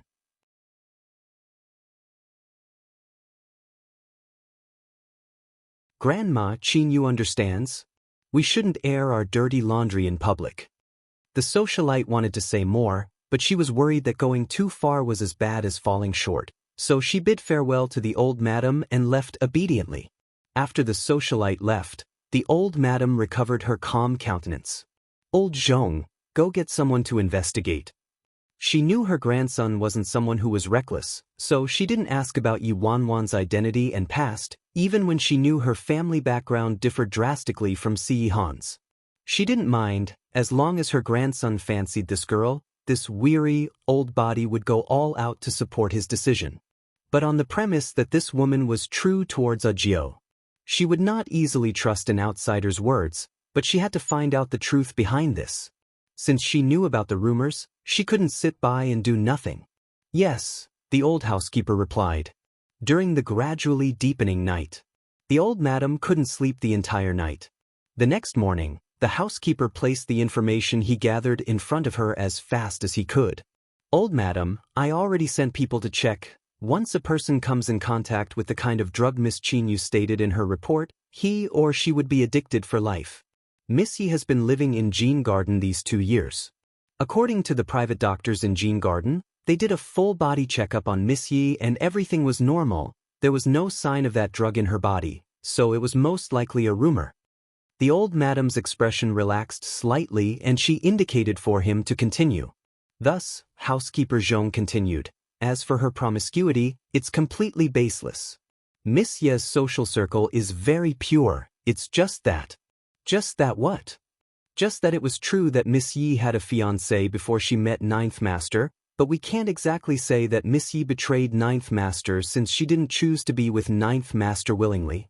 The old madam was clearly surprised by this result. After all, there wasn't a woman who didn't like her grandson. Then why did she and Audiobook look so loving before? People have emotions after all. Maybe they developed feelings for one another after being together for some time. Housekeeper Zhong considered his words carefully before answering. The old madam took a deep breath. The space between her brows was filled with weariness. "I don't have any expectations of her and I don't care how they met. Since they're together now, I only wish for her to be true towards Audiobook." Housekeeper Zhong consoled her. "Ever since Ninth Young Master fell in love, he did change for the better and Miss Yi doesn't seem like a treacherous sort of person. Today, I even heard from Assistant Su Yi that Miss Yi especially rushed down to the company to urge Ninth Young Master to have his meal. You know that Ninth Young Master doesn't care about anything else once he starts working, but that Miss Yi had her way with him and insisted that Ninth Young Master eat his meal even if she had to feed him. She even accompanied Ninth Master for a short time on the road. The children can take care of themselves. Ninth Young Master is blessed by the ancestors, old madam, so you don't have to worry too much." The old madam relaxed slightly and sighed. "I hope so." During the week, Yi Wanwan had been closely monitoring Si Han's whereabouts and movements, watching Si Han's diet and sleep. Time flew by and Si Han would be going overseas the next day. The past few days, she hadn't found a suitable time or reason to stop him. She thought about it carefully. Yi Han could have given in to her over unimportant matters, but with such a big issue like this, he would never allow her to mess it up. Pillow talk and beauty traps couldn't possibly work, so she was probably only left with the ruse of inflicting an injury on herself to trick the enemy. Yi Wanwan was exasperated. She didn't have a choice, so she could only grit her teeth, drag out the trays of ice that she prepared in the freezer and poured them all into the bathtub. Liked it? Take a second to support novels on Patreon.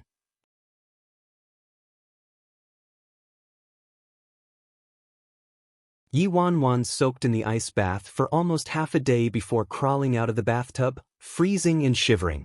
She had never gone through such torture ever since being reborn. She really risked such high stakes by playing with her health. After returning to the living room, Yi Wanwan packed everything she prepared the past few days and stuffed it all into a huge piece of luggage. Then she brought it along and returned to Jean Garden. When she flagged a taxi to head to Jean Garden, it was already late at night. Yi Wanwan passed the luggage in her hand to the servant to bring upstairs, then casually asked, "Is Ninth Master back yet?" "Miss Wan, he isn't," the servant replied. When Yi Wanwan heard that, she creased her brows tightly. For this project, Si Han had been working nonstop for almost 3 whole years, and lately, since this was a critical period, he worked overtime every day and couldn't get even 3 hours of sleep. And this was even with Yi Wanwan monitoring him closely, forcing him to take a nap whenever she saw an opportunity. She knew the state of his body very well. She knew very well that if he continued on this way, his health would decline dramatically, yet she didn't have any ideas on how to stop him. Yi Wanwan laid in bed and waited until dawn, but Si Han still hadn't returned. When she woke up, it was already the morning of the next day. There were remnants of a familiar, cold aura next to her. Seeing the bright sky outside, Yi Wanwan sobered up instantly, got up and bolted down the stairs. She saw a couple of cars parked at the entrance from afar. One of the people standing nearby was Si Han's main driver, while the others were his bodyguards. Si Han was discussing some matters to his servant at Jean Garden, and when he was done, he walked towards the gate. Su Yi jogged in front and opened the door of the back seat. Lu Ying and the others were also preparing to get into the car. Seeing that Si Han was about to leave, Yi Wanwan's eyes constricted immediately and she dashed over as fast as she could. Just when Si Han took a step into the car, a strong force charged into him from behind. In the next second, he was hugged tightly at the waist by a bundle of sweet-smelling softness. Si Han was startled for a second, then he turned around. After that, he saw that Yi Wanwan's hair was in a total mess and she was dressed in her pajamas with only one slipper on. She was panting and her whole face was filled with anxiety. "You're not allowed to leave." Si Han stared at her bare foot and frowned. "Where's your other shoe?" "Considering the situation right now, who cares about my shoe?" Yi Wanwan panted as she grabbed onto Si Han's arm tightly and repeated anxiously, "Don't go. Don't go overseas. Don't go to Country B." In a moment, Su Yi, Lu Ying, the bodyguards and everyone else's eyes were on Yi Wanwan. The servants saw what was happening and hurriedly ran to pick up Yi Wanwan's slipper. Si Han was about to help her put it on, but Yi Wanwan was so agitated that she kicked her other slipper off as well. "Don't bother with the slippers. Are you listening to me? Don't go to Country B." Yi Wanwan's mood had been fluctuating and unpredictable, hot-tempered and irritable lately, and Si Han had gotten used to it. He brushed this off as another tantrum of hers and said, "I'll be back in a week." Yi Wanwan was furious. "Come back my ass." Yes, you'll be back, but you would barely be alive by then."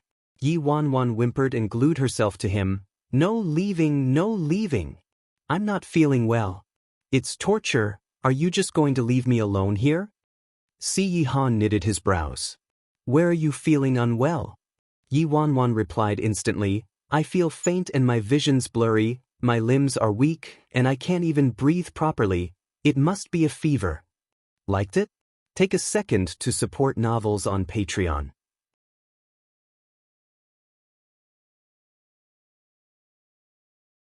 When Si Han heard her, he extended his large palm and placed it on her forehead. After a moment, his face relaxed. "Temperature's normal, you don't have a fever." Yi Wanwan's expression turned gloomy. "What? I soaked in ice water for nothing. I actually already realized that when I woke up, I didn't have a fever and felt even more invigorated and could leap and run around." She didn't have a choice anymore and could only show off her acting skills.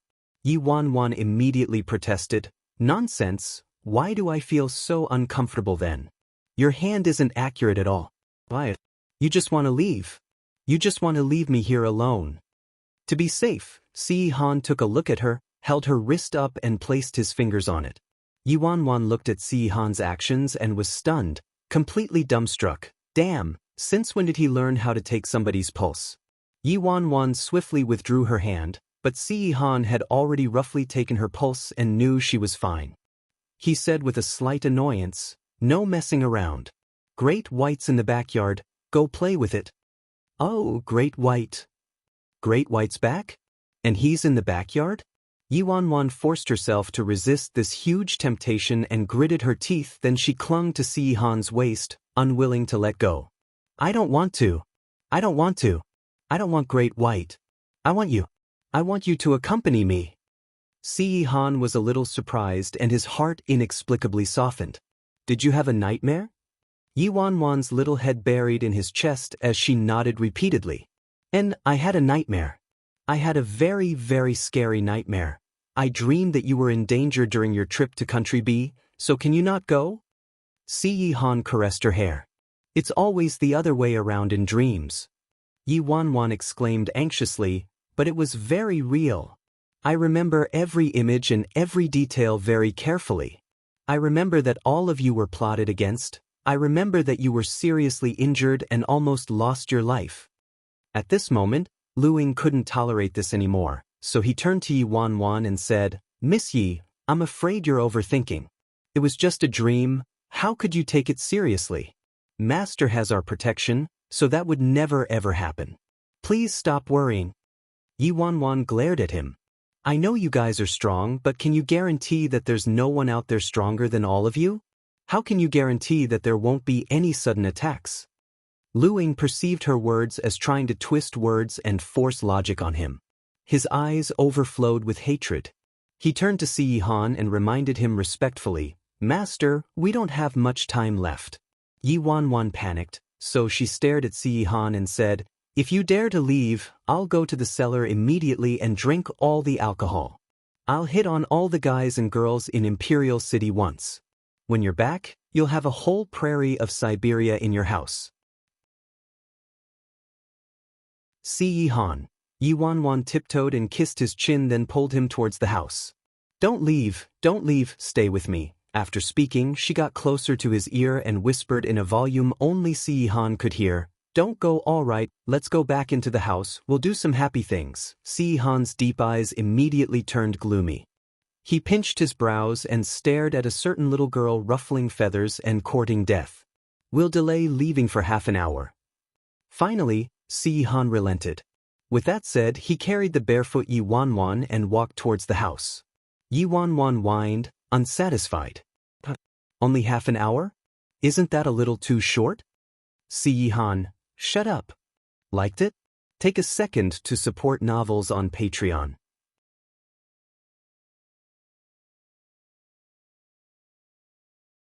After Si Han left, Lu Ying was so furious that he punched the car door. "Sick my ass. Rosy complexion and loud voice, how is she even sick? Harassing master in front of so many people, she's completely shameless." A bodyguard by the side lamented, "This is my first time seeing boss girlfriend and she's a knockout. No wonder she could make someone like our boss reluctant to leave." Lu Ying shot a look at the person who spoke and scoffed, "Femme fatale. She only knows how to throw a tantrum from day to night, harassing master nonstop. She doesn't know the seriousness of the situation even at this point. Master will be driven to death by her someday." The others started to sigh too. With such an important matter, she's definitely a little inconsiderate. Could she bear responsibility for holding up negotiations? Ridiculous. Heard this woman is a daughter of a small and humble family, so obviously she wouldn't be as considerate as Miss Ruoshi. Don't compare that kind of woman to Miss Ruoshi. I don't know what boss is thinking. This kind of woman really isn't qualified to be the head of C family's household at all, right? In the bedroom upstairs. After she was given a warning, Yi Wanwan was still relentlessly whining softly in Si Han's embrace without any fear of death. "I didn't say anything wrong, it really is too short. Actually, I think 7 days might be enough." Si Han placed the girl on the sofa, loosened the tie around his collar and stared at her, looking like he wanted to devour her. Yi Wanwan swallowed. She finally shut up and stopped making trouble.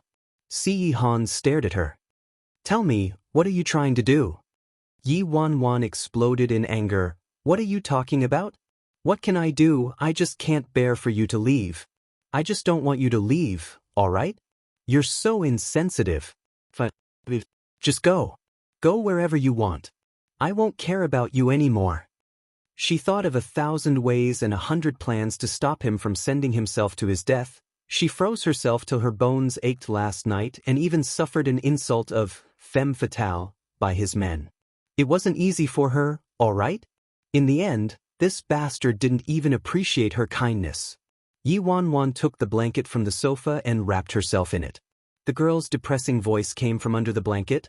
Baddie, pervert, great devil, so mean to me, so hateful, always so cold, not gentle at all. Why should I care about you? Just go wherever you want. An air of silence.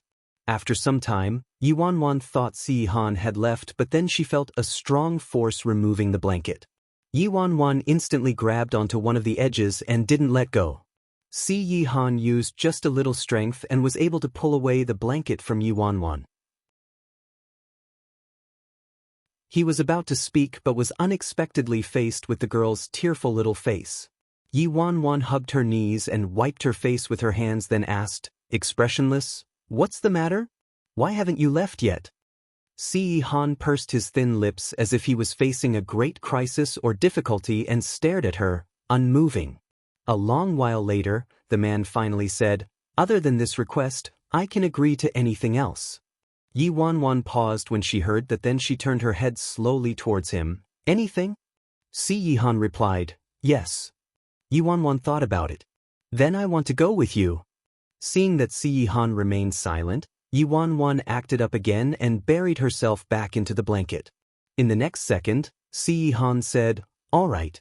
Yi Wanwan's face that had been frozen before finally warmed up. She rubbed her nose and raised both her arms towards the man. "Carry me there." Liked it? Take a second to support novels on Patreon.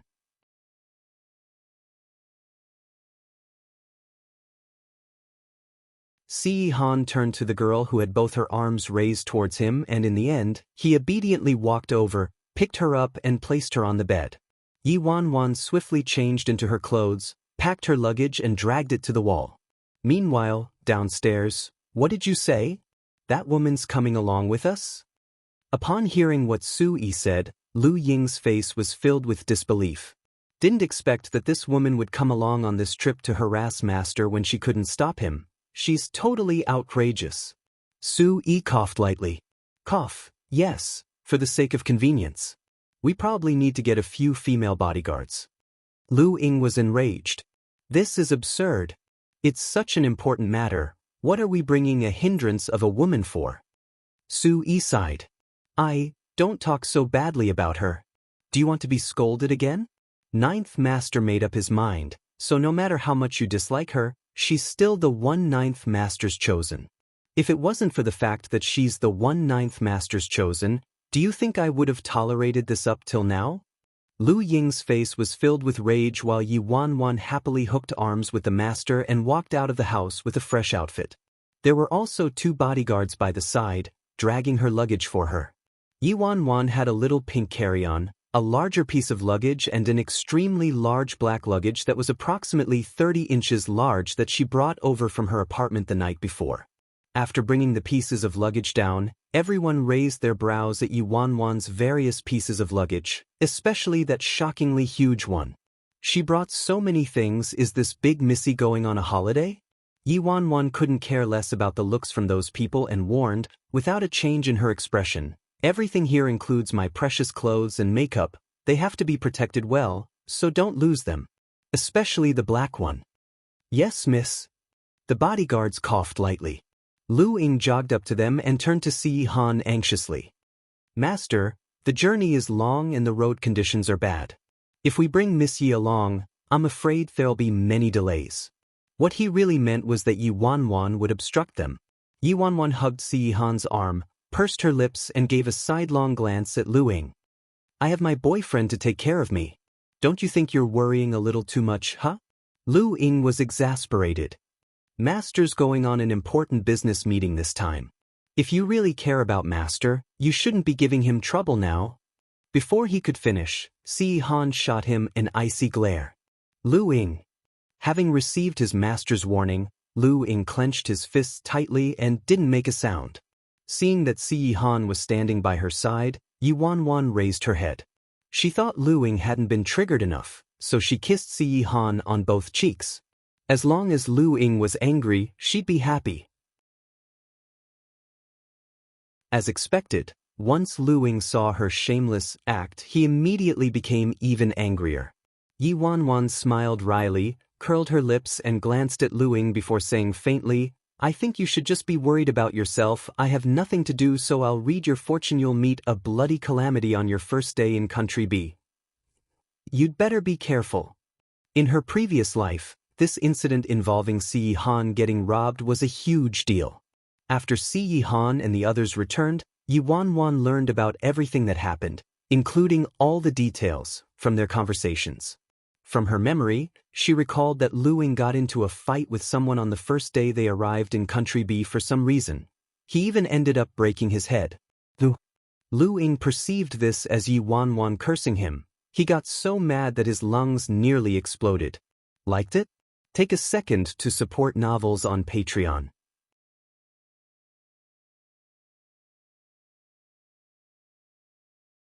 See family's old residence. Clad in the latest Chanel outfit, the socialite sat on the sofa, brewing tea for the old madam thoughtfully. She said obediently, "Grandma, ninth brother won't be home for some time. Qin Yu's worried that you'll be lonely, so I came down especially to keep you company." The old madam held a string of beads in her hands as she nodded without changing her expression. "And you're very thoughtful, but I don't need you to stay with me. Just take care of yourself." The socialite immediately agreed with her. "Grandma's right. Actually, spending time with Grandma isn't something I'm qualified to do, but..." The socialite paused purposefully, took a look at the old madam, then continued, "I heard that the woman with ninth brother went on a trip together with him. Since ninth brother isn't around, Ruoshi Jie has to deal with all the work at the company by herself. She's up to her ears in work, so I especially made this trip to see you. I hope Grandma doesn't mind." When the old madam heard that, the hand that was rotating the beads stopped. "Did you say that Wanwan followed little ninth to Country B?" "That's right. Didn't you know already, Grandma? Gosh, I have such a big mouth." The socialite looked like she just realized she revealed too much. "Why did Wanwan follow little ninth?" the old madam asked. Seeing that the old madam was probing, the socialite replied, looking like she was put in a difficult position. "Probably because Miss Yi and ninth brother have a great relationship and she couldn't bear to leave him. I heard she made a scene for a very long time and said she wasn't feeling well. After that, she said she had a nightmare and dreamed that ninth brother would be in danger during this trip and wouldn't let him go no matter what. Ninth brother didn't have a choice, so he brought her along." When the old madam heard that, her calm face turned unnoticeably gloomy. Especially when she heard ninth brother would be in danger during this trip. The elderly usually found these sayings a taboo. Even if they were said casually, they still made her somewhat uncomfortable. How could she say something like that just to force little ninth to stay and keep her company? The old madam shut her eyes and sighed deeply in her heart. After all, she's still young and isn't very mature. Everyone knew little ninth was in a very respectable and honorable position, yet they didn't know how much hardship he had to endure in order to reach that position. Even till today, everything seemed peaceful on the surface. How much danger was hidden outside and within the C family? How many people were watching him? Those people would pounce and bite him the moment he made the slightest mistake. If he didn't want to be put to death, he couldn't ever lower his guard at any time. Her grandson had grown up in this environment ever since he was a kid. He never had a chance to indulge in the happiness of children his age. Regardless of that girl's past, her qualifications, or her family background, as long as she could make little ninth happy, the old madam would tolerate everything she did. But right now, she couldn't help but worry about her grandson's future. If little ninth insisted on letting a woman like this become the head of the household, his future would be very difficult. If she was already like this, How long could she remain by little 9H's side? If her family background and qualifications were bad, being smart and virtuous could make up for it, but the madam was afraid that the potential daughter-in-law whom she was most satisfied with was still Ruoshi. She would be at ease in her grave if little Ninth had her by his side. Too bad little Ninth didn't have any interest in Ruoshi. Maybe she should have a good talk with little Ninth when he returned. Liked it? Take a second to support novels on Patreon.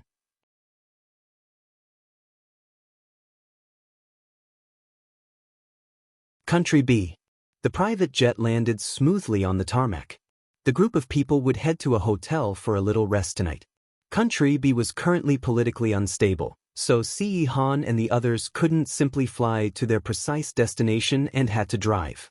The entire journey would take about 3 days.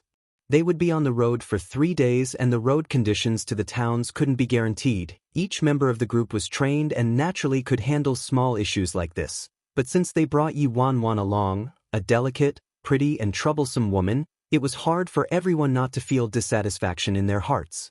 This negotiation was extremely important, after all. There couldn't be any mistakes. Once they reached the hotel, Ce Han went into work mode. Yi Wanwan leaned against the corner of his desk with her chin propped up in her palm. Work. You only know how to work. Is that stupid laptop better looking than me? Ce Han didn't stop typing. He gave a sidelong glance at her, then tilted his head slightly and planted a kiss on her cheek to soothe her. Yi Wanwan's face darkened. That was done so perfunctorily. Is he trying to make a kitten or puppy leave? Yi Wanwan stared at him sternly. I want a deep kiss, the kind that's 3 minutes long. Ce Han finally stopped what he was doing. It was like he was trying to conceal a fire in the middle of a cold lake as he stared at the girl next to him and said, "Wait till I'm done." Yi Wanwan, wait my ass. Yi Wanwan was simply breaking down. In order to force him to rest a while, she already went all out, but this guy's reply nearly caused her to vomit blood. Why exactly is this guy working so hard?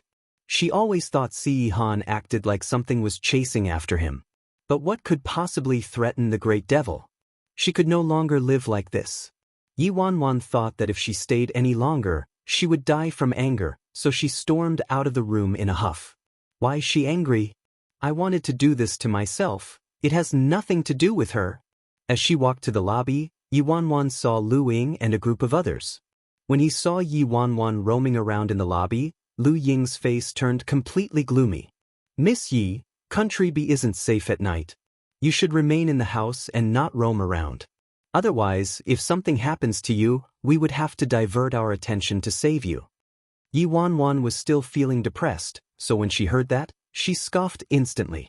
Captain Lu Ying, I'd say the same thing back to you.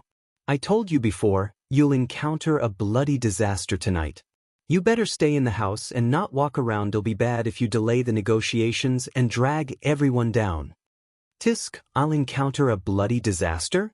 I'm afraid I might have to disappoint you. Lu Ying said mockingly.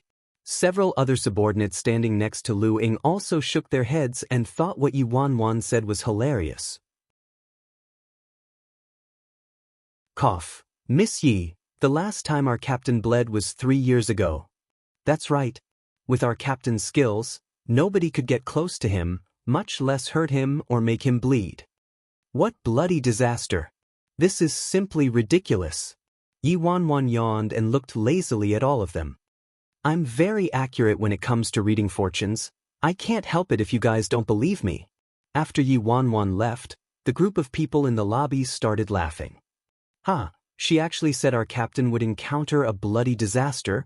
This is the funniest joke I've heard this year. Exactly. I could laugh at this joke for an entire year.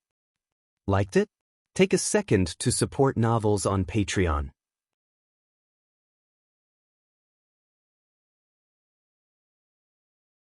Yi Wanwan roamed around and found that there was a beach nearby, so she walked over to take a leisurely stroll to ease her mind.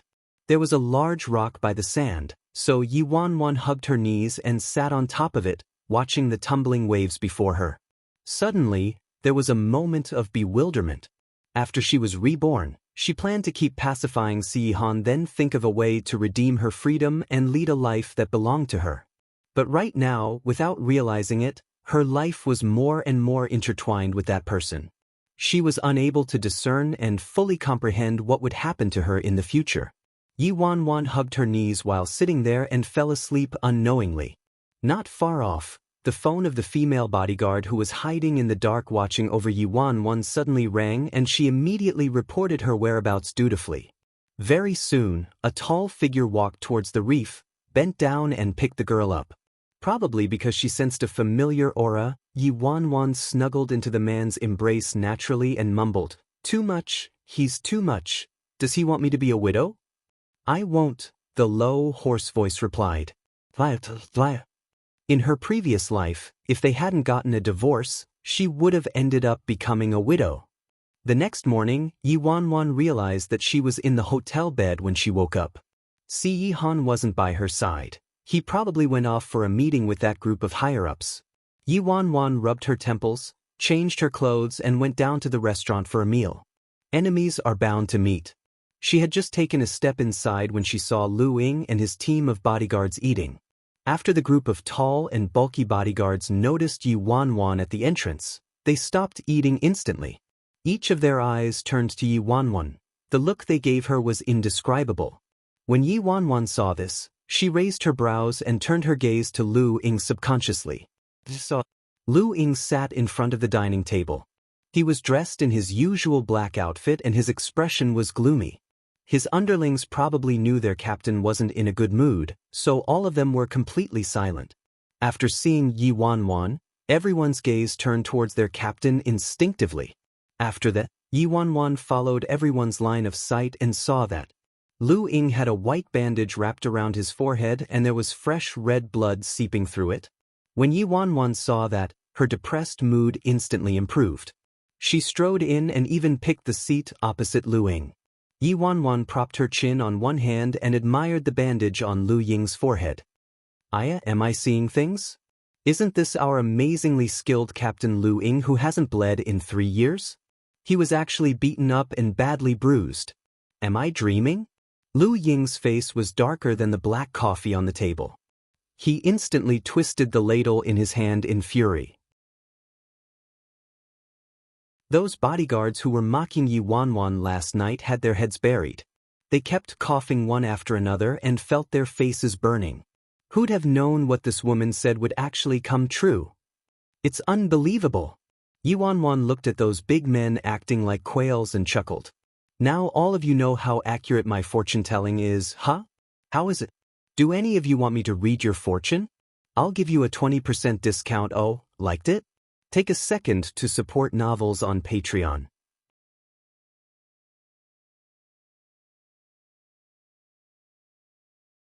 Cough cough, she even wants to read our fortune? Hearing what Yi Wanwan said, all of their expressions were like this. Never mind that Yi Wanwan was gloating at their misfortune, but she even wanted to delude them with lies.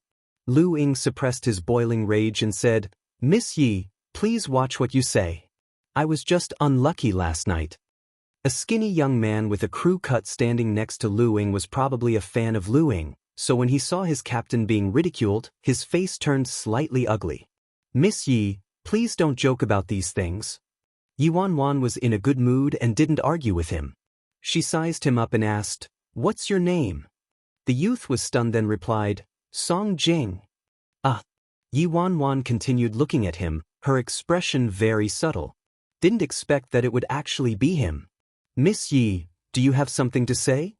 Song Jing sensed that the way Yi Wanwan stared at him gave him goosebumps. Yi Wanwan lowered her gaze, laughed, extended her hand and pinched her fingers, then lifted her head and looked at Song Jing. "I read your fortune just now. I predict that." "Predict what?" Song Jing blurted out instinctively. Although the crowd watching the commotion felt that it was beneath their dignity, they still turned to Yi Wanwan out of curiosity, wondering what nonsense she had to say. Yi Wanwan said faintly, "I predict that you'll encounter a calamity in the near future." When everyone heard that, the corners of their lips twitched. A calamity again? Can she come up with something new? Song Jing's expression remained unchanged. What calamity? Yi Wanwan stroked her chin and considered her words carefully. It's a new romantic calamity. Everyone was dumbfounded and cursed silently. What on earth is a romantic calamity? It's not luck in romance but rather a romantic calamity, and this calamity is extremely dangerous. Yi Wanwan acted like it was a very serious matter. Thanks to her super powerful memory, even if it was merely a few words from her previous life, she took note and remembered them clearly. She remembered that a long time after the incident happened, while a couple bodyguards were chatting, they mentioned that there was someone by the name of Song Jing whom a foreign brawny man fancied while they were in Country B and he nearly couldn't protect his chrysanthemum flower. The story was quite explosive. As of now, Lu Ying's incident actually did happen according to her predictions, so the safety of Song Jing's chrysanthemum flower was quite worrying.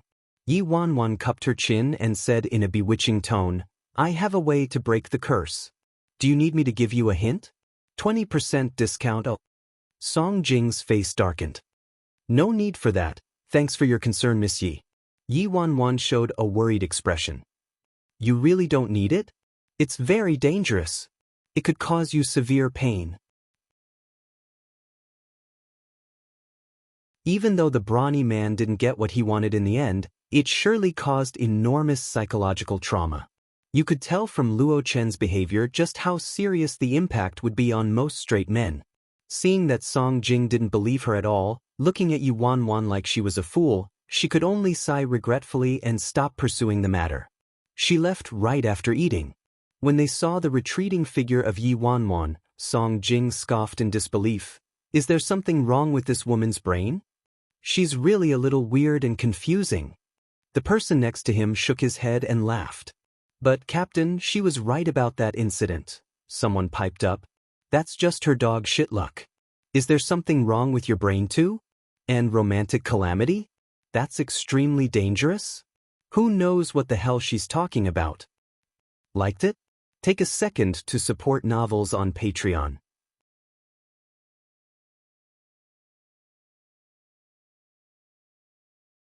After breakfast, everyone was prepared and ready to set out on their journey. 2 days had gone by in the blink of an eye. Everything was relatively peaceful and nothing peculiar happened. There were 2 groups of people who came along this time, one in hiding while the other was led by Lu Ying at the front lines. Actually, the preparation this time was already sufficient. Furthermore, considering Si Han's great power, who would dare mess with the tiger's head? So Si Han's trip this time was just viewed as an ordinary business trip. Nobody thought anything would happen. Except for Yi Wanwan. The closer they got to their destination, the harder it was for her to breathe. Surrounded by his guards, nothing should go wrong, but who knew that a certain gang of people would appear? In the car, Yi Wanwan looked at the slightly pale-faced man next to her and said, "Darling, are you sure you don't want to have more men around? I feel very uneasy in my heart. I keep feeling that something bad's going to happen. Believe me, my gut feelings are very accurate." Yi Wanwan had been saying the same thing over and over these 2 days. Although she knew that the staff on duty today were top-notch, she still couldn't be at ease. After hearing the same thing so many times, Si Han wasn't annoyed at all. He glanced at her and didn't speak a word. Instead, he extended his long arms and pulled her into his embrace. He wrapped her up in his warm embrace and at the same time, his palm patted her back lightly. Yi Wanwan was stunned and her palpitating heart calmed down instantly. She lifted her head and saw that he was holding onto a document in one hand while the other still held her in his embrace as if he was protecting her from everything. Being coaxed like a child in this man's embrace, Yi Wanwan fluctuated between extremely mixed feelings. This guy, sometimes he had low EQ but he'd unexpectedly get it right sometimes. At night, the car reached a town. Everyone stopped over at a nearby hotel. Late at night, Si Han was having a meeting with the higher-ups while Yi Wanwan stayed in the room by herself and couldn't fall asleep. Thus, she got up and sought out Su.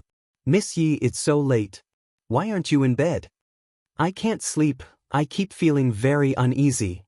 Yi Wanwan sighed. "Su-yi, could you persuade Si Han to postpone the plan? If the enemies were targeting Si Han deliberately, They might not be able to avoid the incident even if they postpone negotiations at the last minute. But maybe there would be some changes if they postponed? It was much better than progressing on the same track as her previous life.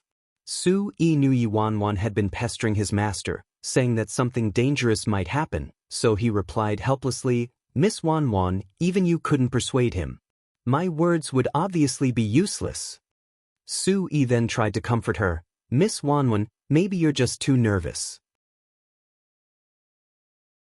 This trip is extremely safe, there won't be any problems. You should have a good rest or go visit the spa downstairs to ease up your mood. We'll reach our destination by tomorrow night at the latest." Tisk, dangerous? Was this predicted by Miss Yi again? The moment Su-yi said that, Lu Ying's voice came from behind him. Yi Wanwan wasn't in a mood to argue with him, so she glared at him coldly. "So what if I did?" Lu Ying's face turned slightly uglier.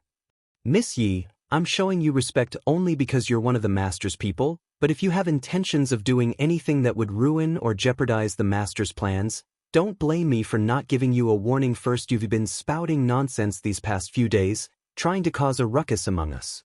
It's already affected everyone negatively, so please be cautious with your words and actions." Liked it? Take a second to support novels on Patreon. You're tuning in to the Passion Pages YouTube channel.